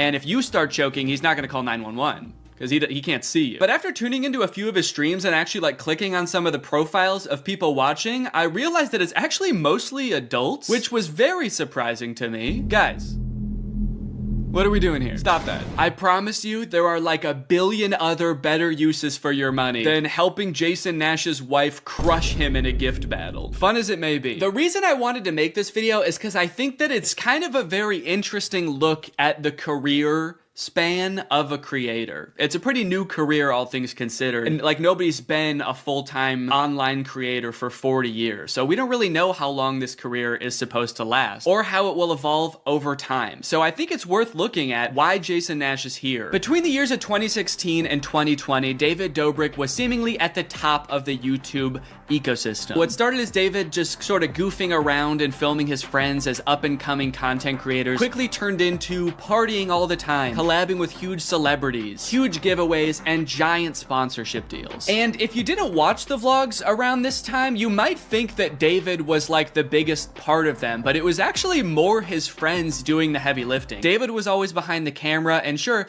he would laugh a lot, and you'd hear him laugh. But I really feel like the reason people tuned in was sort of to live vicariously through David and experience the goofiness that was all of his friends. So while all of the vlogs were on David's channel and David was inevitably the most popular member of the vlog squad, I really feel like he owes most of his success to his friend group. But it was a fun time. I watched a lot of the vlogs back in the day and I really enjoyed them. It felt like you were a part of this friend group. And in a lot of ways, you were like the members of the vlog squad, because like the members of the vlog squad, you also were not getting paid for your appearances in the videos, which is something that I always found kind of weird. David's friends never got any sort of payment. Their only payment was in exposure. And so what kind of ended up happening was, because everybody else around David wanted to launch their careers off of David's vlogs, they all started vlogging too. But because they would always be hanging out together, all of their vlogs seemed to be just like the same situation from a bunch of different angles, and everybody was holding vlog cameras. It got pretty out of hand for a while there. Eventually though, during the pandemic, a bunch of stuff happened that caused David to take a step back from vlogging. Mainly a bunch of scary accusations about one of his best friends, Dom, and also him almost killing one of his other best friends, Jeff Wittick, by slamming him into the side of an excavator. After losing a bunch of followers and probably more importantly a bunch of sponsors, David posted an apology saying he was gonna do better. He said he was gonna take steps to make sure his vlogs were a safer environment for the people in them. And I want to be able to have a place of checks and balances. I want to have HR. If he had to choose between quitting vlogging or doing it safer with an HR team, he was gonna do that. And then he quit vlogging. Currently, David is still presumably very rich. The only place he really posts is on Snapchat, and from what I can tell, he mostly just goes around and tours really expensive houses and parties a lot. He doesn't seem to have any ambitions of creating more content on YouTube. In a lot of ways, he's sort of like the Great Gatsby of social media now. But without David sort of manning the ship that was the vlog squad, a lot of the other members basically had to figure out other avenues and other ways to make money and maintain their following after the vlog ended. Zane and Heath have a pretty successful podcast now, so does Jeff Wittick. Carly and Aaron, I believe, have a podcast too. But I feel like Jason Nash out of the entire group is having the most trouble adjusting to the post-vlog era. He has a podcast, but it's definitely not getting the same numbers that his podcast with David did, views, back in the day, which David also quit. Despite them, I think, getting a bunch of really great offers that would have changed Jason's life, David decided to quit because he didn't want to do that anymore.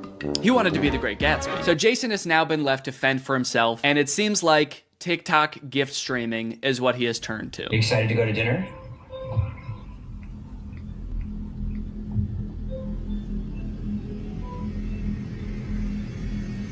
Man, this is content, baby. This is crazy. I didn't know all you had to do is just sit there and stare at your camera and people will just send you money. Why did I write this whole video? So a lot of the response has obviously been kind of cringing at this feeling that what he's doing now is very shady. And I mean, he's not really harming anybody, I guess. It does seem like it's mostly adults sending him money. Obviously, there's always going to be kids online stealing their parents' credit cards, so that's not great. I do get kind of a shady vibe from it just because there literally is no content for you to consume except to send him money. Like, the whole point of this stream is to see how much money Jason can make without having to do anything. That's like the point of the stream. Melanie, thank you.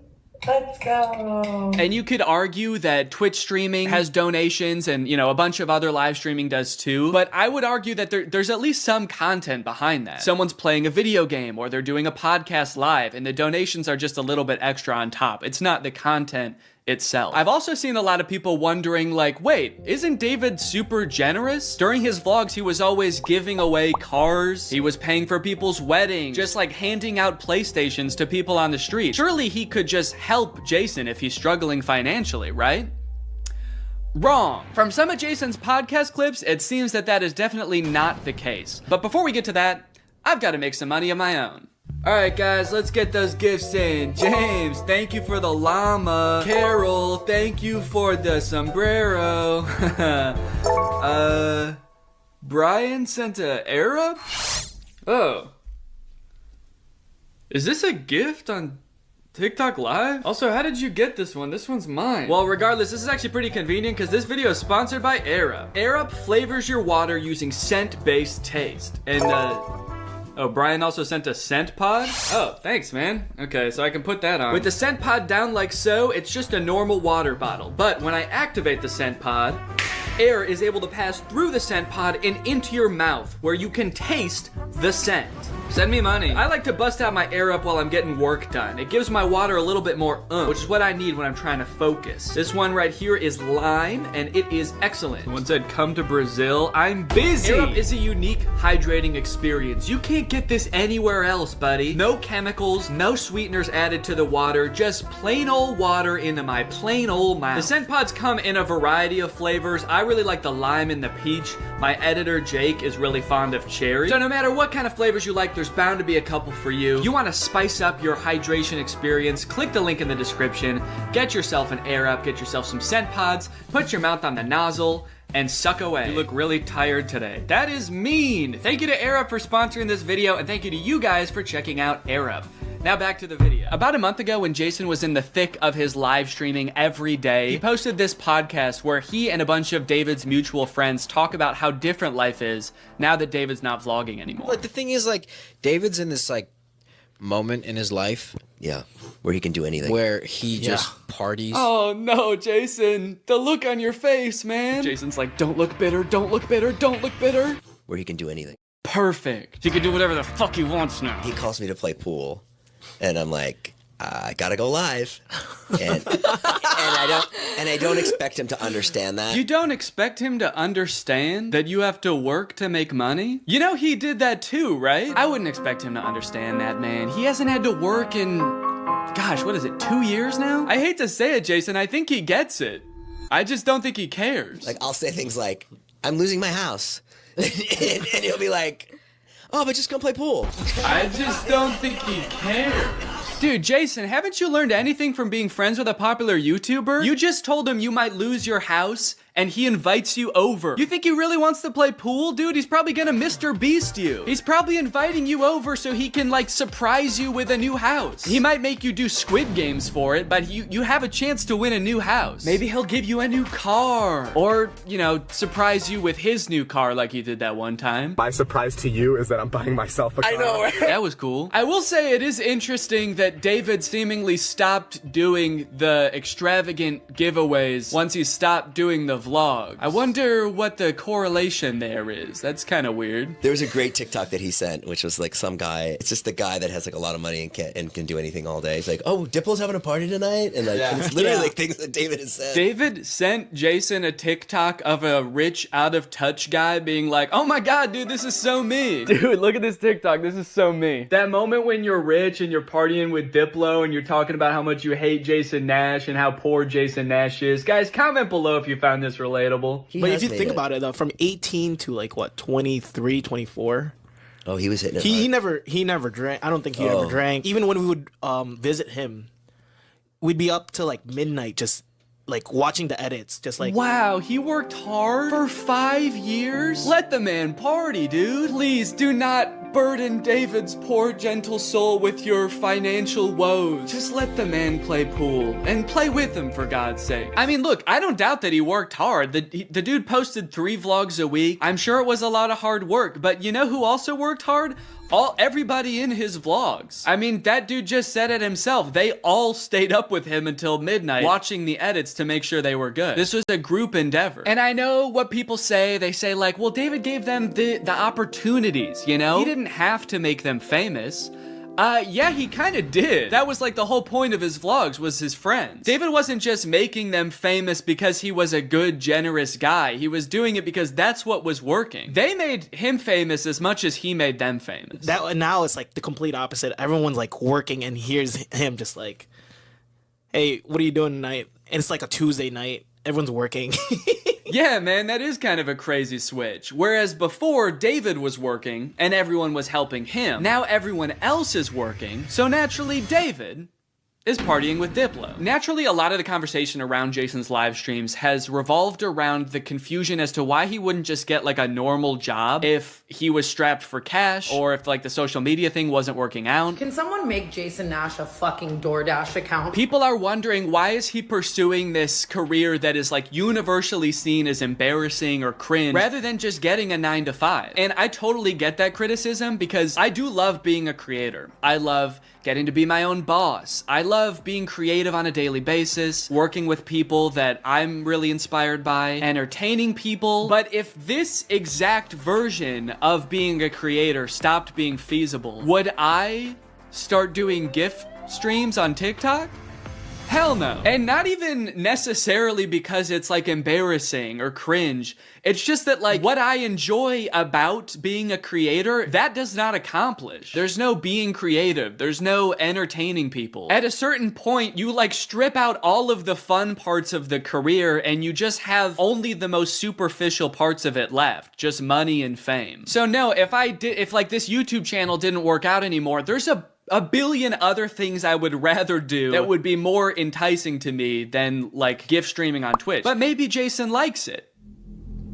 He doesn't look like he does, but maybe he does. On the other hand, I could say that Jason is also older. He's lived a lot more life, he's had a lot more experience, and his career in the entertainment industry has gone through a lot more ups and downs than mine has. From what I can tell, Jason has been a stand-up comedian, he's been in TV shows, he's been a podcaster, a Viner, and a Vlog Squad member, and now a TikTok live gift battler. Between all of those seasons of his life, I'm sure there was downtime where he could have thought, oh, maybe this isn't for me, I'm gonna get up and go get a normal job. And then, lo and behold, the next opportunity comes along. So in some sense, I do understand if Jason's mentality is like, maybe I'm just gonna do this for a little while until I get my next thing off the ground. And I know that when I started Vine, people said the same thing to me. They're like, what are you doing? Why are you doing Vine?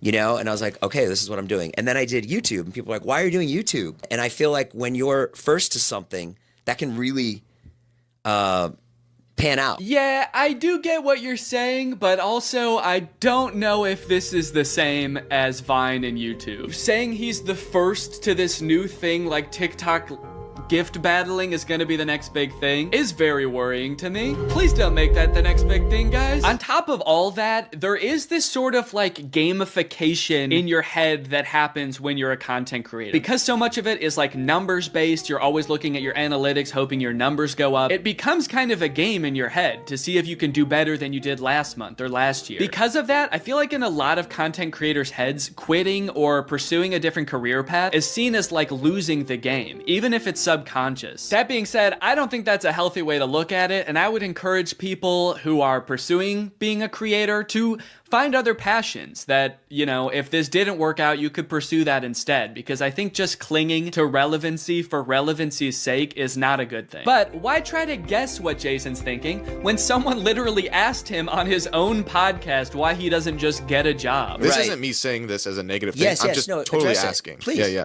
Why don't I get a real job? No, I know why you do it. Yeah. But like... No, man. I know why you do it. It's pretty clear to me. But, could you tell everyone else why you do this? Someone said that the other day, why don't you get into real estate? I'm like, I hate it. I don't have a real estate license. Bo Graney? Oh yeah, I forgot. You have to be born with a real estate license to do real estate. But darn, Jason Nash was born with a TikTok account, so he has to do that instead. Right. Now look, would I be on TikTok Live if I wasn't in like a financial hole? I don't know, probably not. But also like YouTube wasn't really working. and I needed to find something. OnlyFans. I can't do OnlyFans. This is such an unrelatable thought process to most people. YouTube is not working out for him, and his first thought is OnlyFans?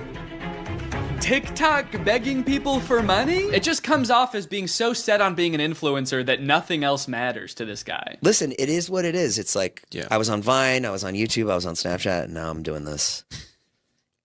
Don't say it like that. Now I'm doing this. I mean, I do like it. No, man, I don't think you do. Not after that. We all saw that. So anyway, it is what it is, and I have to do it because I love it, and it's my favorite thing. Phew, that was close. Hey, we can hear you. What? You said that was close out loud. Oh no! Do you ever think about going to DoorDash or to like a? I just never thought it's entertainment or nothing. I don't care what it is. Like, what would you suggest I do? No. It's just that we get a job at Lululemon. From what I can gather from this clip and the way they're laughing about the prospect of being a DoorDash driver or working at Lululemon, those jobs are not even on the table for Jason. I don't know his personal finances, but Jason lives in LA, he owns a house, he has kids, he has a wife. So I feel like when he's saying things like, I don't have any other skills, what he's really saying is, I don't have any other skills that would allow me to live the exact same life that I'm currently living. And honestly, I could understand if he really does like the TikTok live streaming thing, but don't laugh at other jobs like Lululemon or DoorDash like you're so above doing them, yet you're on TikTok literally asking people for money. And I do totally get that Jason has kids that he has to support, that I'm totally empathetic to that situation. It is kind of ironic that his solution to that is to ask other people's kids for money online. But that's neither here nor there. This whole situation kind of reminds me of this TikTok I saw about a month ago. My Roman Empire is all of those influencers who dropped out of college or quit their jobs, moved to LA, then became irrelevant. Like, where did they go? What are they doing now? One interesting thing that I don't know if a lot of people know is that I feel like a lot of creators who get into this situation can actually leverage some of the connections they make while they're relevant and some of the skills that they've learned to get jobs at like marketing agencies, talent agencies, social media companies, or working for other creators behind the scenes. There's actually a lot of opportunities out there, which I would know because my first job out of college was working for a YouTube MCN. While I was still on Vine, I graduated college and I was worried that that wasn't going to be a stable career, so I actually got a job working at an MCN. And then I also worked at the YouTube channel Corridor for a while before my YouTube channel took off. So just throwing that out there, there are other career opportunities where you get to be involved in the creator space, even writing or acting, stuff like that. But it doesn't have to be your operation. You can just get a stable job. All right, it's time to talk about David again. While everyone was making fun of Jason for doing the TikTok live streaming thing, David paid him a visit on Snapchat. Dude, you're kind of becoming a legend on TikTok now. I know.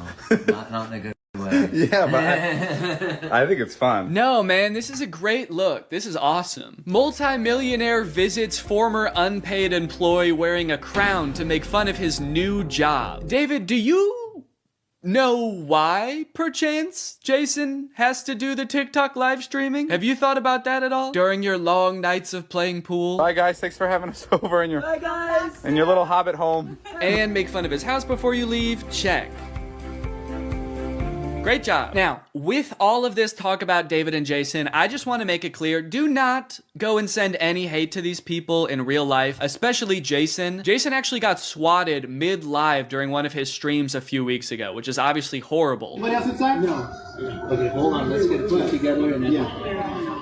This is obviously a horrible situation, actually terrifying. But I cannot help but break a little smile when I look over and the two people he's gift battling are the Dobre brothers. I don't think there's a single funnier sight than watching the two of these blankly stare into the camera and not understanding what's going on. Also, imagine your gift battle opponent getting swatted and he's still crushing you, dude. That's gotta hurt. My big takeaway from all of this is if you are pursuing being a content creator, I would heavily recommend being super careful about the way you go about it. I would highly recommend not letting your success be at all related to the success of another influencer. You don't want to be the guy from David's vlogs when David stops the vlogs. Also, save your money. This career that we have, we don't know how long it's gonna last. I mean, I sort of view it as being any other type of entertainer. You're only relevant for so long, or like an athlete or something. You can only be in your prime for a certain amount of time, so save as much as you can. It's really easy to get caught up in the lifestyle of an influencer and like partying all the time and flying on private jets, buying expensive cars. And if you can make this career last for like 20 to 30 years, that's awesome. That's insane, but it's definitely not guaranteed. So just be careful, all right?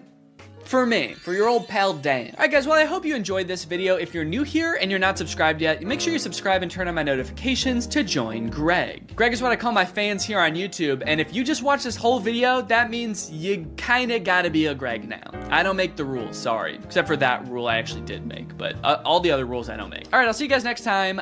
Bye-bye.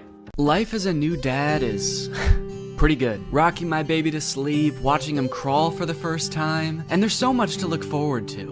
Like finding out what kind of TikTok dad I'm gonna become. There's so many types of dads on TikTok. You got Frog Dad. I could be like Addison Rae's dad, begging Young Gravy to box him. One thing's for sure, whatever kind of dad I become, I'm excited to do it on TikTok. Wait, what is this? TikTok is getting banned? Guys, TikTok might get deleted in the US forever in a few months, so I either need to move countries or fulfill my dream of becoming a TikTok dad now. Luckily, over the years, I've gathered a pretty choice list of dad talks, and today I'm going to watch them, and then I'm going to become them by recreating them. So let's take another look at that Addison Rae's dad TikTok. Can I get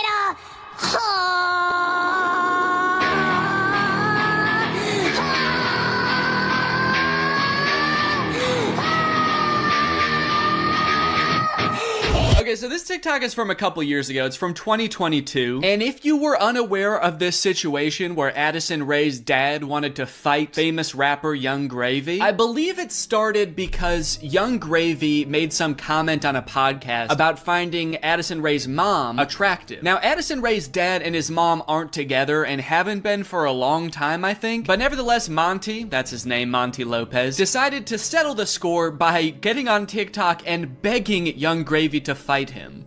Can we meet now? Like today, it's August 9th, 2022. I'm ready and I bet you're not. Only a boxing match. Do you have what it takes? Please, I'm begging you, Young Gravy, fight me, please. I'll let you win. I don't care. You can bring a gun. Just don't kiss her. Also, because of the UMG thing that happened recently where they removed all their music from TikTok, this TikTok is completely silent. I'm guessing it had more of a badass vibe to it when it actually had music, but now it's just kind of sad. But to be fair to Monty, that TikTok was like 2 years ago. The beef has since been resolved, I think, or Monty just realized that Young Gravy was never going to respond to him, so he stopped trying. But let's see what Monty's up to now. What's going on, everybody? Happy holidays. Got some real funny videos that I'm about to show you. Let me know in the comments below which you want to think is funny. Cool, man. Yeah, those are some pretty funny videos. Did you steal them, Monty? Did you steal the videos? Bad, Monty. I like that Monty is compensating for his old videos having no music by putting 3 times as much music as is necessary in this video. I don't really think that this exact genre of TikTok speaks to me. I don't really know if I want to become like the content stealing kind of guy on TikTok. Hey guys, check out this crazy clip I just saw. You're gonna want to buckle in. This is 3 hours long. I should give Addison Rae's dad type dad a shot though, so I'm gonna be recreating that first TikTok. Okay, so I was trying to think of who it would be funny for me to be trying to fight in this video. My first thought, for some reason, was Joe Biden, but I feel like if I posted a shirtless video of me screaming and begging Joe Biden to fight me, I would be investigated by the FBI, the CIA, trying to think of any other 3-letter acronyms, AJR maybe. So I'm not gonna do that. Maybe it would make more sense if I just challenged someone who already does influencer boxing, like Jake Paul. I could make this same kind of shirtless screaming video, begging Jake Paul to fight me. I can't just stop there because Monty didn't stop there. Oh no, no, no. He challenged him, he begged him, he asked him to come to his house right now, and then he also pivoted to just posting silly videos on his page. So I'm gonna try to encapsulate all of that into one video. I also noticed in this video when he stands up, it like, well, one, it says run white boy run at the bottom, and then it also reveals that he has a tummy tattoo. So I don't know if I should incorporate that somehow, like when I stand up there's a funny tattoo on my tummy. Maybe it's just a heart that says Jake in the middle, because I want you to get the vibe from this that I just want to hang out with Jake so bad. I don't care if he's beating the shit out of me or if he's just coming over to help me water my garden. It's actually kind of hard to write this upside down, but hopefully I'm doing this correctly. Can you even see it in the camera? Can you see the Jake? There's an effect on it. Should I use that effect? Gym light? That's kind of menacing. What other effect could I use? No, okay. Let's just do no filter. No filter or nothing.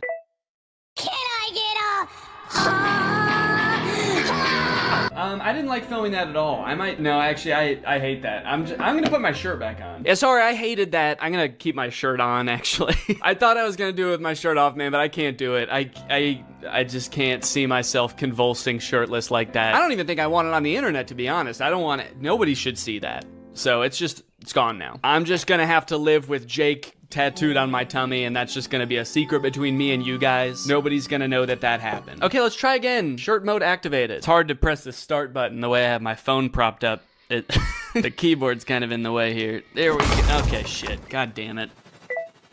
Can I get a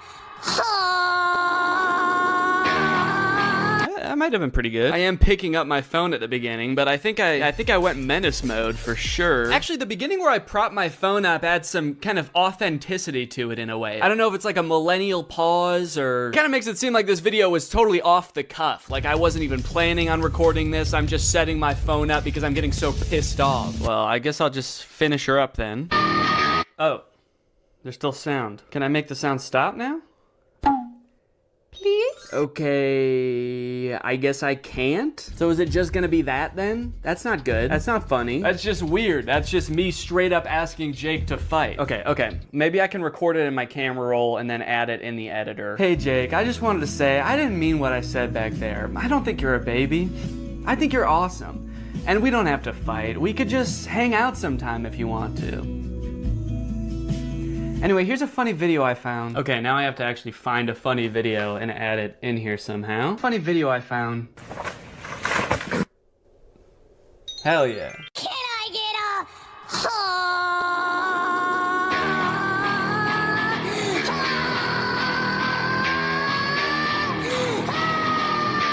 Hey Jake, I just wanted to say, I didn't mean what I said back there. I don't think you're a baby.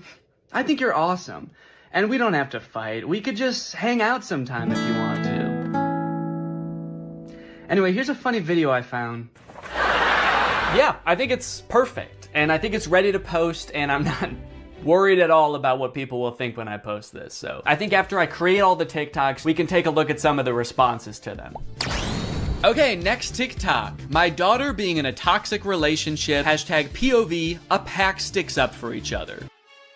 One of my favorite things about this TikTok is how many people show up. I thought it was just gonna be the dad at first, but then more and more characters keep coming in. It kind of makes the dad seem a little less badass. Like, no wonder the boyfriend's scared. He is severely outnumbered. I also love how the uncle comes into frame by touching the brother's shoulder, but it's obviously just his own hand touching his own shoulder. You know you're in for trouble when you feel your uncle tap your shoulder. You know how uncles do? Now, the weird thing about this one is that I actually don't know if this guy has kids. I actually don't think he does, but I do still think that there's something we can take away from this video. The whole concept of a pack sticking together. Oh, are they wolves? Oh, I think they're werewolves, and that's why it says a pack sticks up for each other. And that's why all their eyes turn blue, this horrifying shade of blue, and the dad has on a wolf necklace. So they must be wolves. They've got wolf eyes. Wolves have blue eyes, right? Oh, wait. They don't. Wolves have brown eyes, it looks like. I must be thinking of huskies. Oh yeah, huskies have blue eyes. Are they huskies? Leave her alone, buddy. Unless you want to get strapped to a sled and pulled very fast over a great distance. If this happened in real life, do you think that the boyfriend would even hear the dad? He's screaming and the dad is whispering. He has a few other TikToks where he plays the role of a dad navigating a kind of tricky situation with his daughter. So I guess this genre is just fantasizing about having like a teenage child and something awkward or scary happening with that child. And also you have to look really badass and you do have to be part dog. Got it, can do.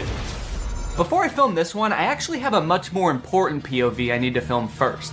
POV, that moment when you're sponsored by Opera. Opera makes other browsers look like that evil boy in that last TikTok. All alone and useless. Meanwhile, Opera looks like the family because Opera has so many useful features built in that it's so much more than just a browser. You've got Aria, Opera's native browser AI, which lets you get clear answers instantly. Highlight any term on the web and ask Aria to explain it. The great thing is Aria is connected to the web and can provide real-time information, unlike a lot of other AI models. Tab islands are huge for helping me stay organized while I'm working on a video. If I have several TikToks open, a couple of Google Docs, email, I can collapse them into context-based groups automatically.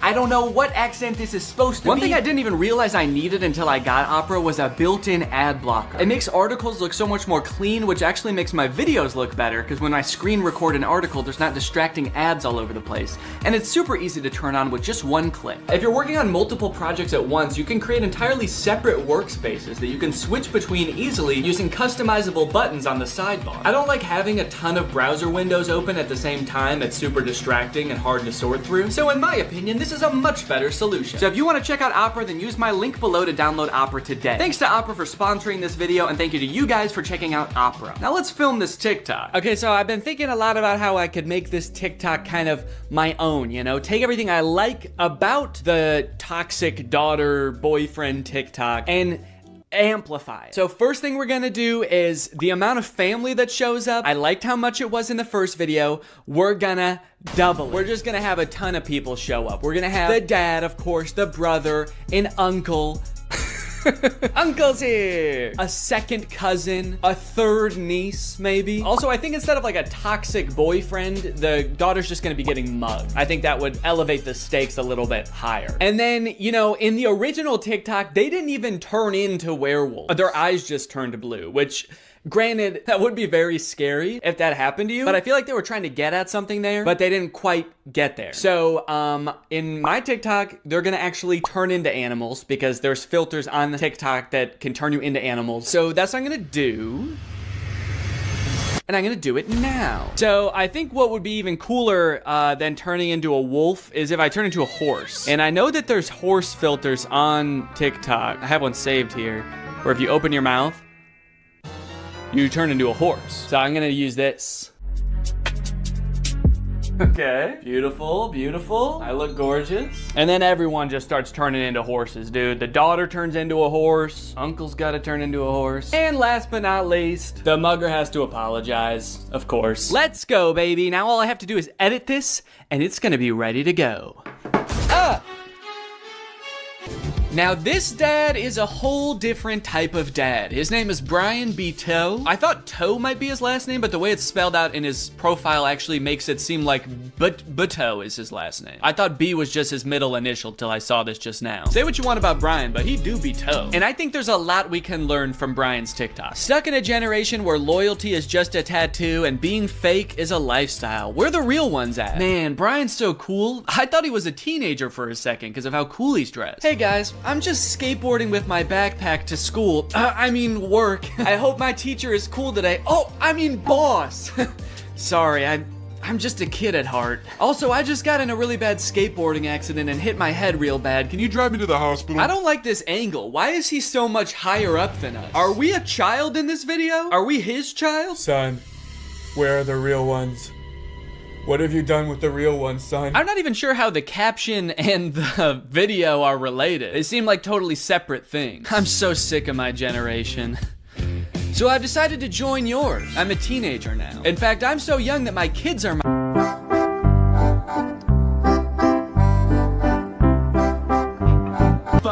All right. Now, obviously, I don't like this video. I don't like it one bit. But I'm mature enough to realize that I'm not the target demographic for this video. This video is for MILFs. 'Cause you a MILF. And I'm not a MILF. I'm at most a dill.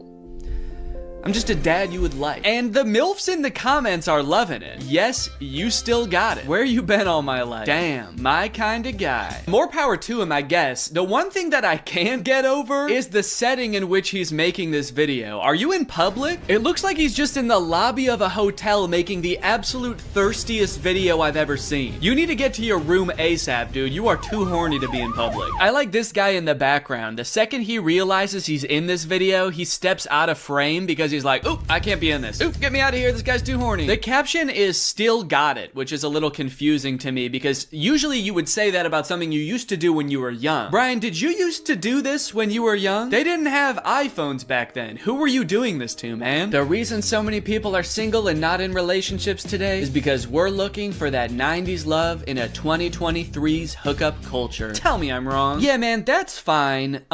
Where are you? What's going on in the background here? I'm looking for that 90s love. The kind of girl that doesn't just want to hook up, but wants to go on a date to the giant dirt pile in town. I love that dirt pile. I wish I could date the dirt pile, but she's taken. Hey, get out of here! She's mine! Okay, this is good research. I feel like I'm starting to get what this guy is all about. It's a lot of like pouring your heart out on the internet. Some of it could possibly be on the verge of oversharing, but he's expressing his feelings. He's looking badass while he's doing it. It's like this emotional vulnerability mixed with this cool, mysterious bravado of being alone at the giant dirt pile. Oh, oh, oh, yeah. Da, da, da. I got a new Okay, no, that's cool, man. Look, I obviously think that, you know, that's kind of a scary joke to make, but again, this video isn't for me. Oh, uh-oh. Oh God, Brian, the MILFs aren't liking it either. This guy is not funny. My first reaction, ew. Brian, you're scaring the MILFs, man. So I'm unaware of any gigantic piles of dirt near where I live. If there are any, I guess I'm just not cool enough to know where they are. So I'm here at the woods. Figured that would be an equally strange location to film this TikTok. So we've got strange location, the woods. We're going to have sort of a nostalgic / oversharing caption, which I'm still not sure what that's gonna be yet, but I can just figure that out while I'm editing it. I don't have to do that now. It doesn't have to have anything to do with the video, which is good. And then I also have to appeal to the youth. I have to try to make myself seem like a kid, which usually I'm not very good at, but I went to Walmart and I went to the kids section and I found some stuff that I think is gonna do the trick. Brian had a skateboard in his video, and so I bought a scooter. They didn't have any skateboards. I don't know if this is maybe a little bit too young for the demographic I'm trying to reach, but the box said ages 2 to 5. So I'm just gonna sort of pretend to be shredding it up out here at the beginning of the TikTok. By the way, I am like 75% sure that there's poison ivy under my feet right now that I'm very much trying to avoid. And I think I have, but my legs just feel itchy even just being near it. This was actually a horrible idea. Anyway, the hat. It says Fortnite on it. Can you see that? It says Fortnite on it. I found it at Walmart in the little boys section and I thought, oh my gosh, this is perfect. This is gonna appeal to all the kids. So I've got my scooter, I've got my Fortnite, and I'm ready to have some fun. Let's film a TikTok. Okay, I think I'll just pretend to be ripping it up over here and then I walk towards the camera, all cool.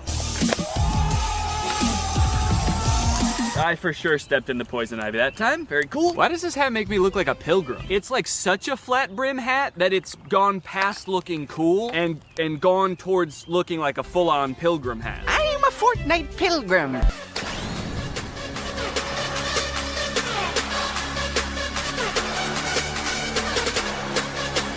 This one's just kind of a fun one. It's just a picture Shaq posted with like 20 seconds of music and then 20 seconds of silence. I don't know. Could be the mood.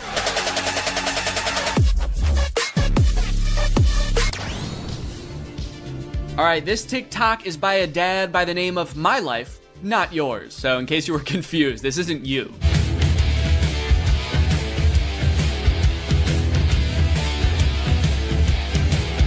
Yes, dude, thank you. This is the kind of energy I'm looking for. When your kids need you, you drop everything. And you don't walk, you don't run, you don't even drive. You jump through the air like a giant bunny and you land right where they are. I guess we don't see where he lands. It would be kind of funny if it like cut to a reverse angle and he just landed at the bar. But one TikTok in, I am liking this guy's style.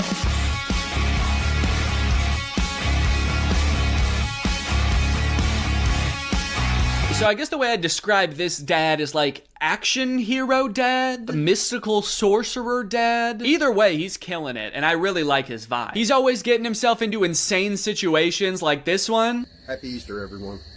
Something so funny about how nonchalantly he says Happy Easter and then teleports himself into the UFO and kamikazes himself. Like, did he know that was gonna happen? Based on how chill he was, I kind of feel like he didn't. Happy Easter, guys. Oh, what the fuck is happening? What the fuck? Ah! You know, I started watching this guy because he mentioned his kids, and I was like, oh cool, dad content. But in hindsight, he actually doesn't mention his kids very often. So I guess they don't need help that often, because that's the only reason he mentioned them in the first video. He's actually kind of got a lot of other shit going on. He's always defending the Earth from some kind of cosmic threat, it seems. And after all these TikToks where he's harnessing magical powers and defending the Earth, you'd think that his kids would have some pretty nice stuff to say about him, right? You'd think they'd be pretty grateful, huh? Wrong. As dads, you know, we give and we give, but are we ever truly appreciated? No. My 7-month-old baby did this same thing to me. I was floating around in the spirit realm forever. It took me days to get back into my body. To take a step back for a second here, can we all appreciate how epic his editing is? I mean, this is pretty good. Also, the first time I saw this, I was like, holy shit, how high did this dude jump for this video? This man may be old, but he's still got it. But after watching it a couple times, I think that he's reversed the video and he's jumping off of something high onto the ground. Either that or this whole thing's real. I can't discount that possibility. I like this guy's videos a lot because I feel like we actually are cut from the same cloth in a way. I have always been obsessed with visual effects. I had a YouTube channel for this kind of stuff when I was a teenager. I would do this type of stuff, practice visual effects. I would do tutorials for effects. Hey everybody, this is Danny Gonzalez, and today I'm going to be doing an After Effects tutorial. I would watch every behind the scenes of like blockbuster movies that I could get my hands on. So I admire this dad's passion. It kind of takes me back in my own life to a simpler time. So I guess what I'm trying to say is, I'm pretty excited for this one. My favorite of his TikToks was the UFO one, so that's the one that I want to replicate. I'm gonna have like a UFO or a giant spaceship in the background right here. I'm gonna walk up and I'm gonna teleport onto the spaceship and blow it up or something. One thing I really want to replicate is how casually he did it. Like he didn't even know that it was about to happen. I think I just want to kind of like casually stroll up to the camera, kind of maybe wink at the camera. Or no, winking would imply that I know something is gonna happen. Maybe I'm just having a stroll, having a great day, and then I teleport up to the UFO. Would it be funny if I teleport without my clothes? That would really make it seem like I did not know this was gonna happen. Or maybe I did, but at the very least I thought I'd be able to bring my clothes with me. Like you see me teleport and my hoodie is still here and it just drops to the ground. And then how should it start? Should it have something to do with like when my kids need me or something like that? The caption could say something badass like when our way of life is threatened, I'm the man for the job. And then I teleport buck naked up to the UFO and am immediately shamed by the aliens for my tiny butt. All right, let's try this.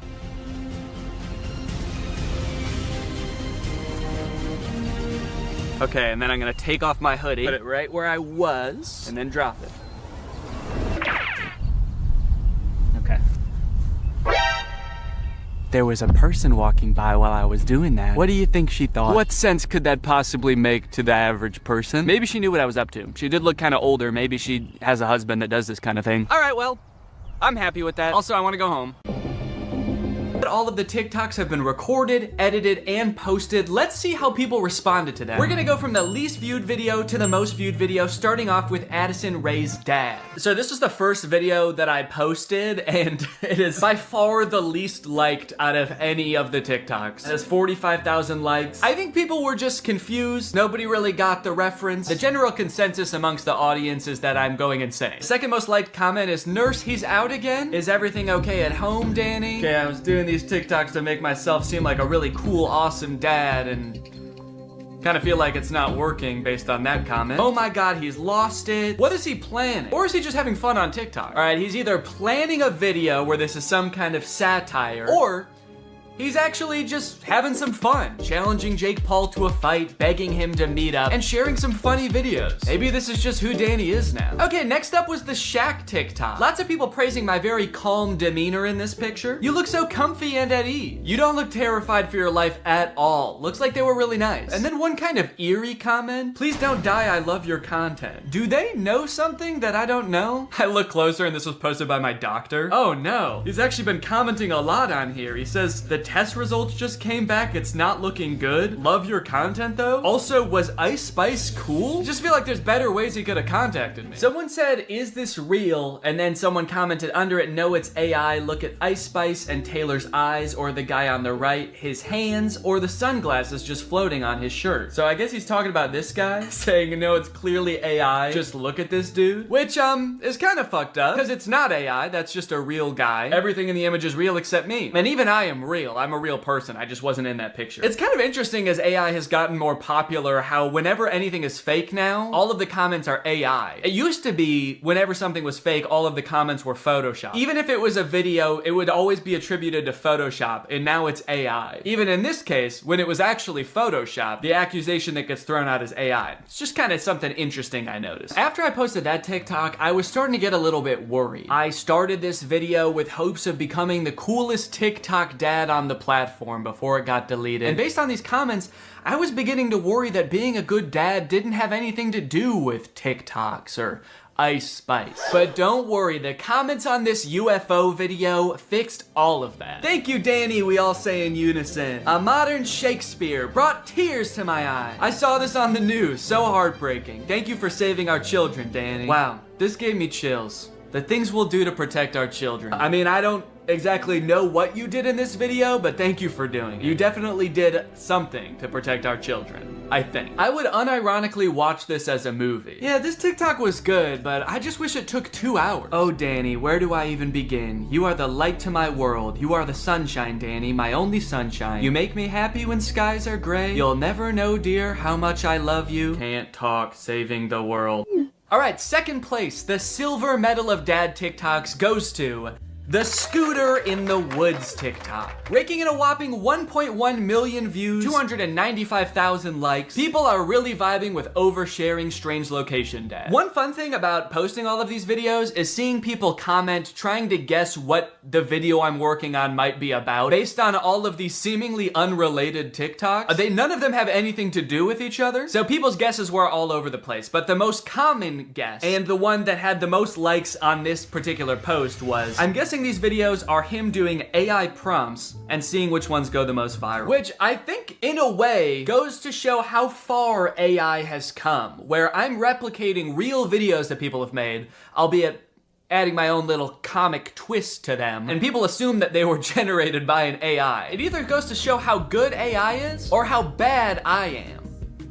Either one. Someone said, too creeped out by Danny's facial expressions to even read the words. That's right, baby, that's my whole plan. I creep you out so much with my facial expressions that you don't even get a chance to notice I just admitted to burying someone in the woods. And finally, my most popular TikTok with 1.6 million views, POV Dad. With such praise as, this has to be for a video, and Danny, this is brain rot. You know, as a father, it's really important to me to have a positive impact on the minds of the next generation, so it means a lot to me that you would say that. Wonder what the new video is gonna be. What, a guy can't just fantasize about his imaginary daughter getting mugged and then his ragtag family coming to her rescue without people getting suspicious? I think that really says something about society today, and as soon as I figure out what it says, I'm gonna be pissed. Look, at the end of the day, we can laugh and giggle at all of these TikToks, but I think it's important what I learned from all of this, which is nothing. But you know what? I love being a dad. It is the best part of my life. I love it so much. And being a dad is an important job. And if you're a dad and you're working hard to give your kids a good life, there's nothing wrong with getting online every once in a while and posting a silly video or two. Sometimes you just gotta post on TikTok to take the edge off, baby. So here's to all the dads out there. I will toast my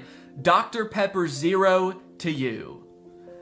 Clink! Alright, well thank you guys for watching this video. I hope you enjoyed it. If you're new here and you're not subscribed yet, make sure you subscribe and turn on my notifications to join Greg. I'll see you guys next time. Bye-bye. Stealing content. When is it okay? When is it just inspiration? When is it just hopping on a trend that everybody's doing? When is it not okay? Is there a gray area in between? What about this guy? You cannot make this up. You cannot make this up. You can't make this up. He's stealing the same intro over and over from himself.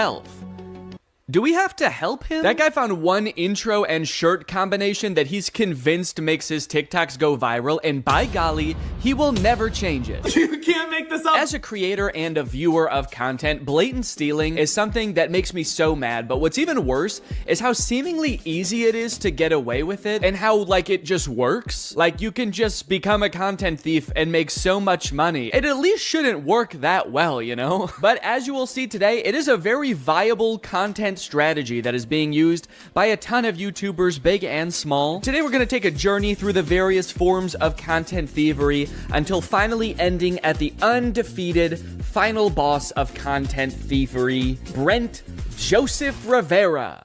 I don't know if his middle name is Joseph. I just wanted it to sound like he was in trouble. Go straight to your room, young man. Go straight to your secret room that you built in your house. You march right down to your secret Starbucks, and I don't want to hear a peep. So on this journey, I want to start with the most straightforward form of content stealing. Step 1, screen record someone else's content. Step 2, upload it as yourself.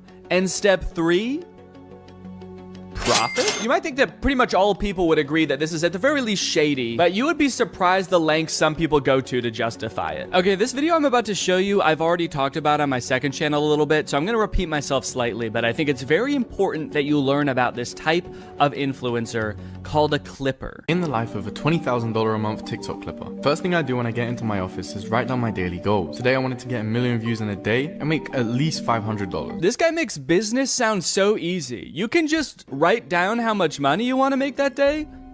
Do you make that much money? So I go and sit at my desk, pull my phone out, and get ready to start my shift. The first thing I do is go and search for popular YouTubers to screen record. I sit down at the desk of my fully furnished office with a maxed out PC in front of me, and I go on my phone. He proceeds to screen record a popular YouTuber's video, and then combine that with some gameplay footage, which he also didn't make himself, and then he posts it on TikTok. One of my videos last month made me $1,200 from one video. But what about today? How much money did you make today? Was it $500? It was probably more. He's just being modest. Honestly, man, I don't know why this guy does this day in and day out. If he just wrote a big enough number on the board the first day, he'd never have to work again. I guess that just goes to show that this guy does it for the passion. I'm very confused why he has an entire office. You could have done all this without leaving your bed. You don't need a furnished office. Might I suggest an empty room with a folding chair? Why does he have a ring light if he doesn't even film videos of himself? He's like, I am a TikTok clipper by trade, but my passion is TikTok dances and lip syncing videos. So I do that shit all the time, man. I don't record any of it. I don't even own a camera, but it's nice to have the ring light there to pretend. That would be insane. Doing TikTok dances for nobody, just alone in a room to a ring light.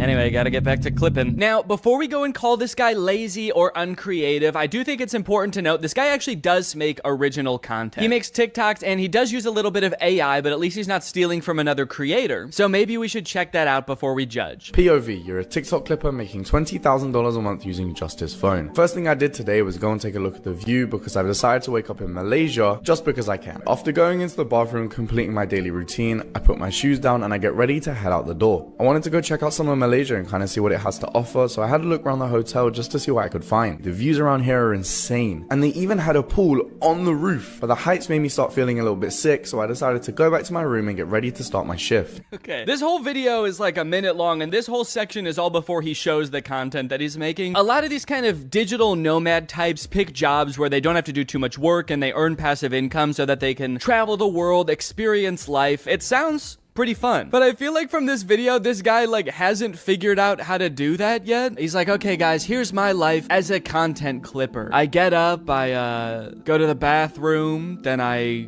put my shoes on the floor and I put my feet in the shoes. That's where the feet go. And now I really want to go check out the city, guys. So I go over to the window of my hotel room and I look at the city, and then I go upstairs and I look at the city from up there, but then I got too scared.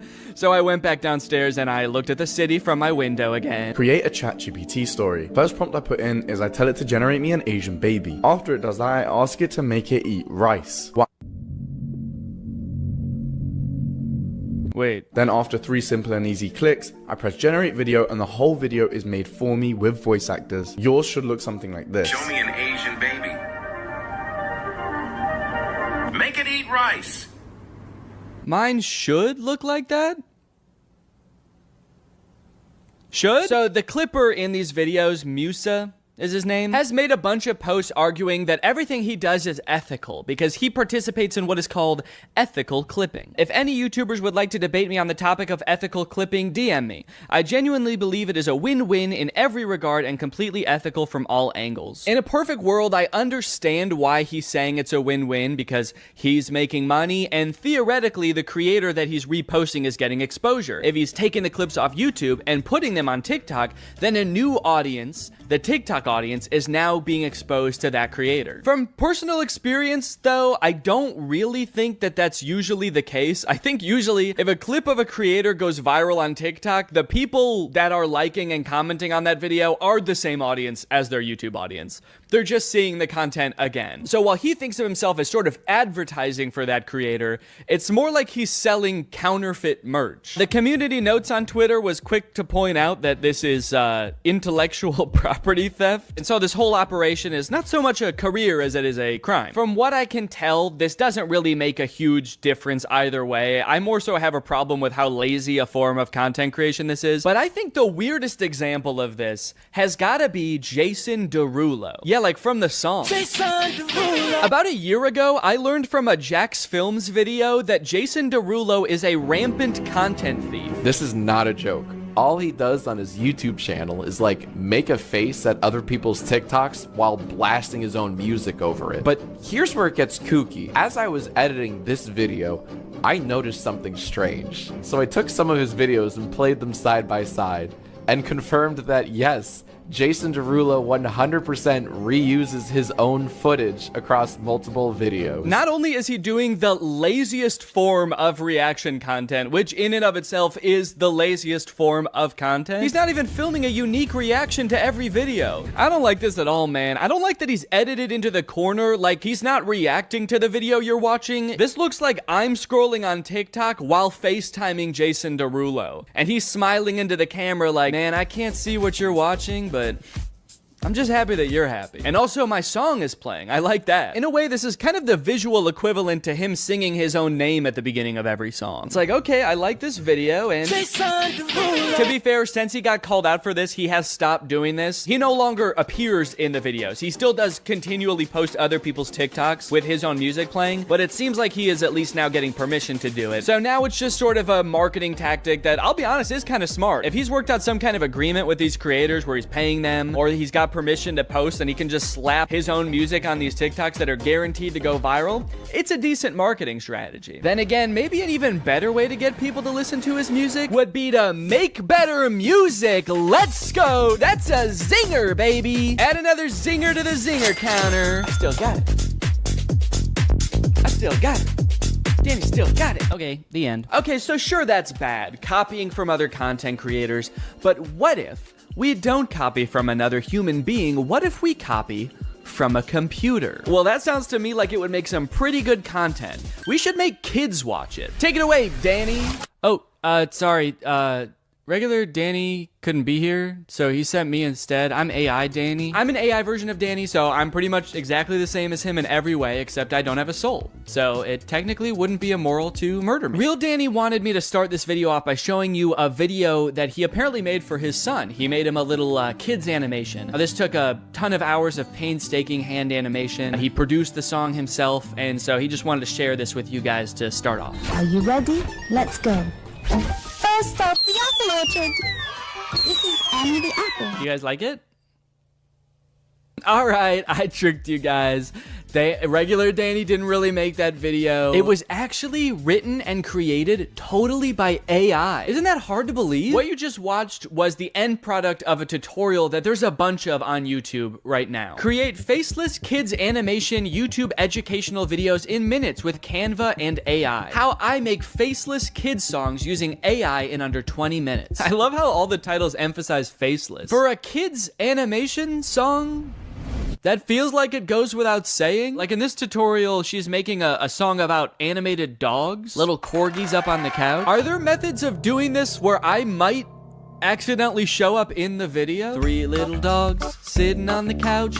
Here is the guy who made this video. Hello kids, I'm trapped in the computer. Please let me out, it hurts so bad. Wiggle, waggle, wiggle, waggle, here I come. In this method, she uses AI for pretty much everything except the animating of the dog. But literally everything, even from coming up with the original idea for the song, she does with AI. Give me 10 song ideas for kids songs. It gives us the idea. It says a song that teaches kids about colors using the metaphor of a rainbow. The metaphor of a rainbow? I don't think you have to use a metaphor for that one. I don't know if you know this, but rainbows actually have colors. Like a lot of them. So now the next thing you need to do is generate the song. So in order to do this, you need to grab your instruments and the choir, get your mic ready. Hold on, don't click up. I'm just kidding. You don't need to do that. We'll copy this spot, which is the idea of the song, and then you'd paste it in. And then the other thing you need to do is describe the vibe and the genre of the song. So in order to do this, you'll come back to ChatGPT. So this process is really awesome for me personally because as you guys know, I'm really passionate about creating kids songs, but I just don't want to have to learn how to come up with the ideas or write the songs or make them. Would you guys say this is a good career fit for me? Take a listen to the first one. There's one little puppy sitting on the couch. Wiggle, waggle, wiggle, waggle, here I come. Okay, yeah, that sounds great. So she typed in something like a counting song about puppies sung by a ghost. Kids love that. Kids love ghost voices. Ooh, it has a little beat to it. Ooh, it's got a little beat to it.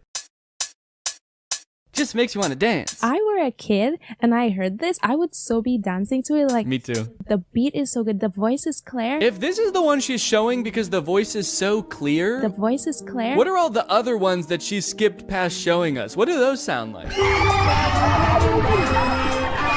I could goof on these AI songs and how bad they are until the cows come home or until there's 5 dogs on the couch. But as I feel like we keep hearing time and time again, this technology is only getting better, and someday this AI might be able to generate a song that's totally indistinguishable from one made by a very stupid person. But even if you're like totally on the side that like AI art is just as much of art as human art and it doesn't totally destroy the point of art, we can still all agree it's not there yet, right? We can all agree that wasn't good music, right? Wiggle, waggle, wiggle, waggle. It sucks because, like, what if someday it is really good at it? What am I gonna say? Like, no, don't use this shortcut to make a song in 20 minutes for $0 that a human probably would have had to spend like a day on and maybe work with a music producer, which is expensive. But what I will say is that not only are you probably doing a disservice to the poor kids who are left alone long enough to fall down this weird rabbit hole of content that you make, you're also doing yourself a disservice. If you're an entrepreneur and you're looking for ways to make money for little effort and you pick this, which is basically just clicking buttons on a computer, essentially just helping a computer do its job, someday the computer's not going to need you anymore. So you can keep looking for new ways to, make money from home with 0 effort and gaming the system, or you can realize that maybe not everything is about making as much money as possible for as little effort as possible. Maybe you should pick something that makes money and you like, and you find fulfillment from. Also, and no one's gonna watch any of these videos. This is Annie the Apple. None of these videos that these people make in these tutorials are gonna get any views. Kids content is so oversaturated on YouTube because everyone thinks they can make billions of dollars by making kids content. And the stuff that is getting views probably doesn't sound like it was sung by a voice that came to me in a dream. A lot of times I feel like the people who make these tutorials usually make more money off of the tutorials than the thing that is supposed to be making you money. And now that everybody knows how to do this and it's accessible, it's gonna become even more oversaturated. Hi, I am an orange. O-R-A-N-G-E spells orange. Hi, can you guess what fruit I am? Apple! Apple! How can we copyright the song we created? You didn't create... What? You'll notice in this video a lot of the lazy content that I'm talking about, in fact, pretty much all of it, is geared primarily towards kids. That's a bit of a disturbing trend I've noticed. Why is it that the laziest people try to make content for kids? Is it because they know kids are a little bit dumb and will watch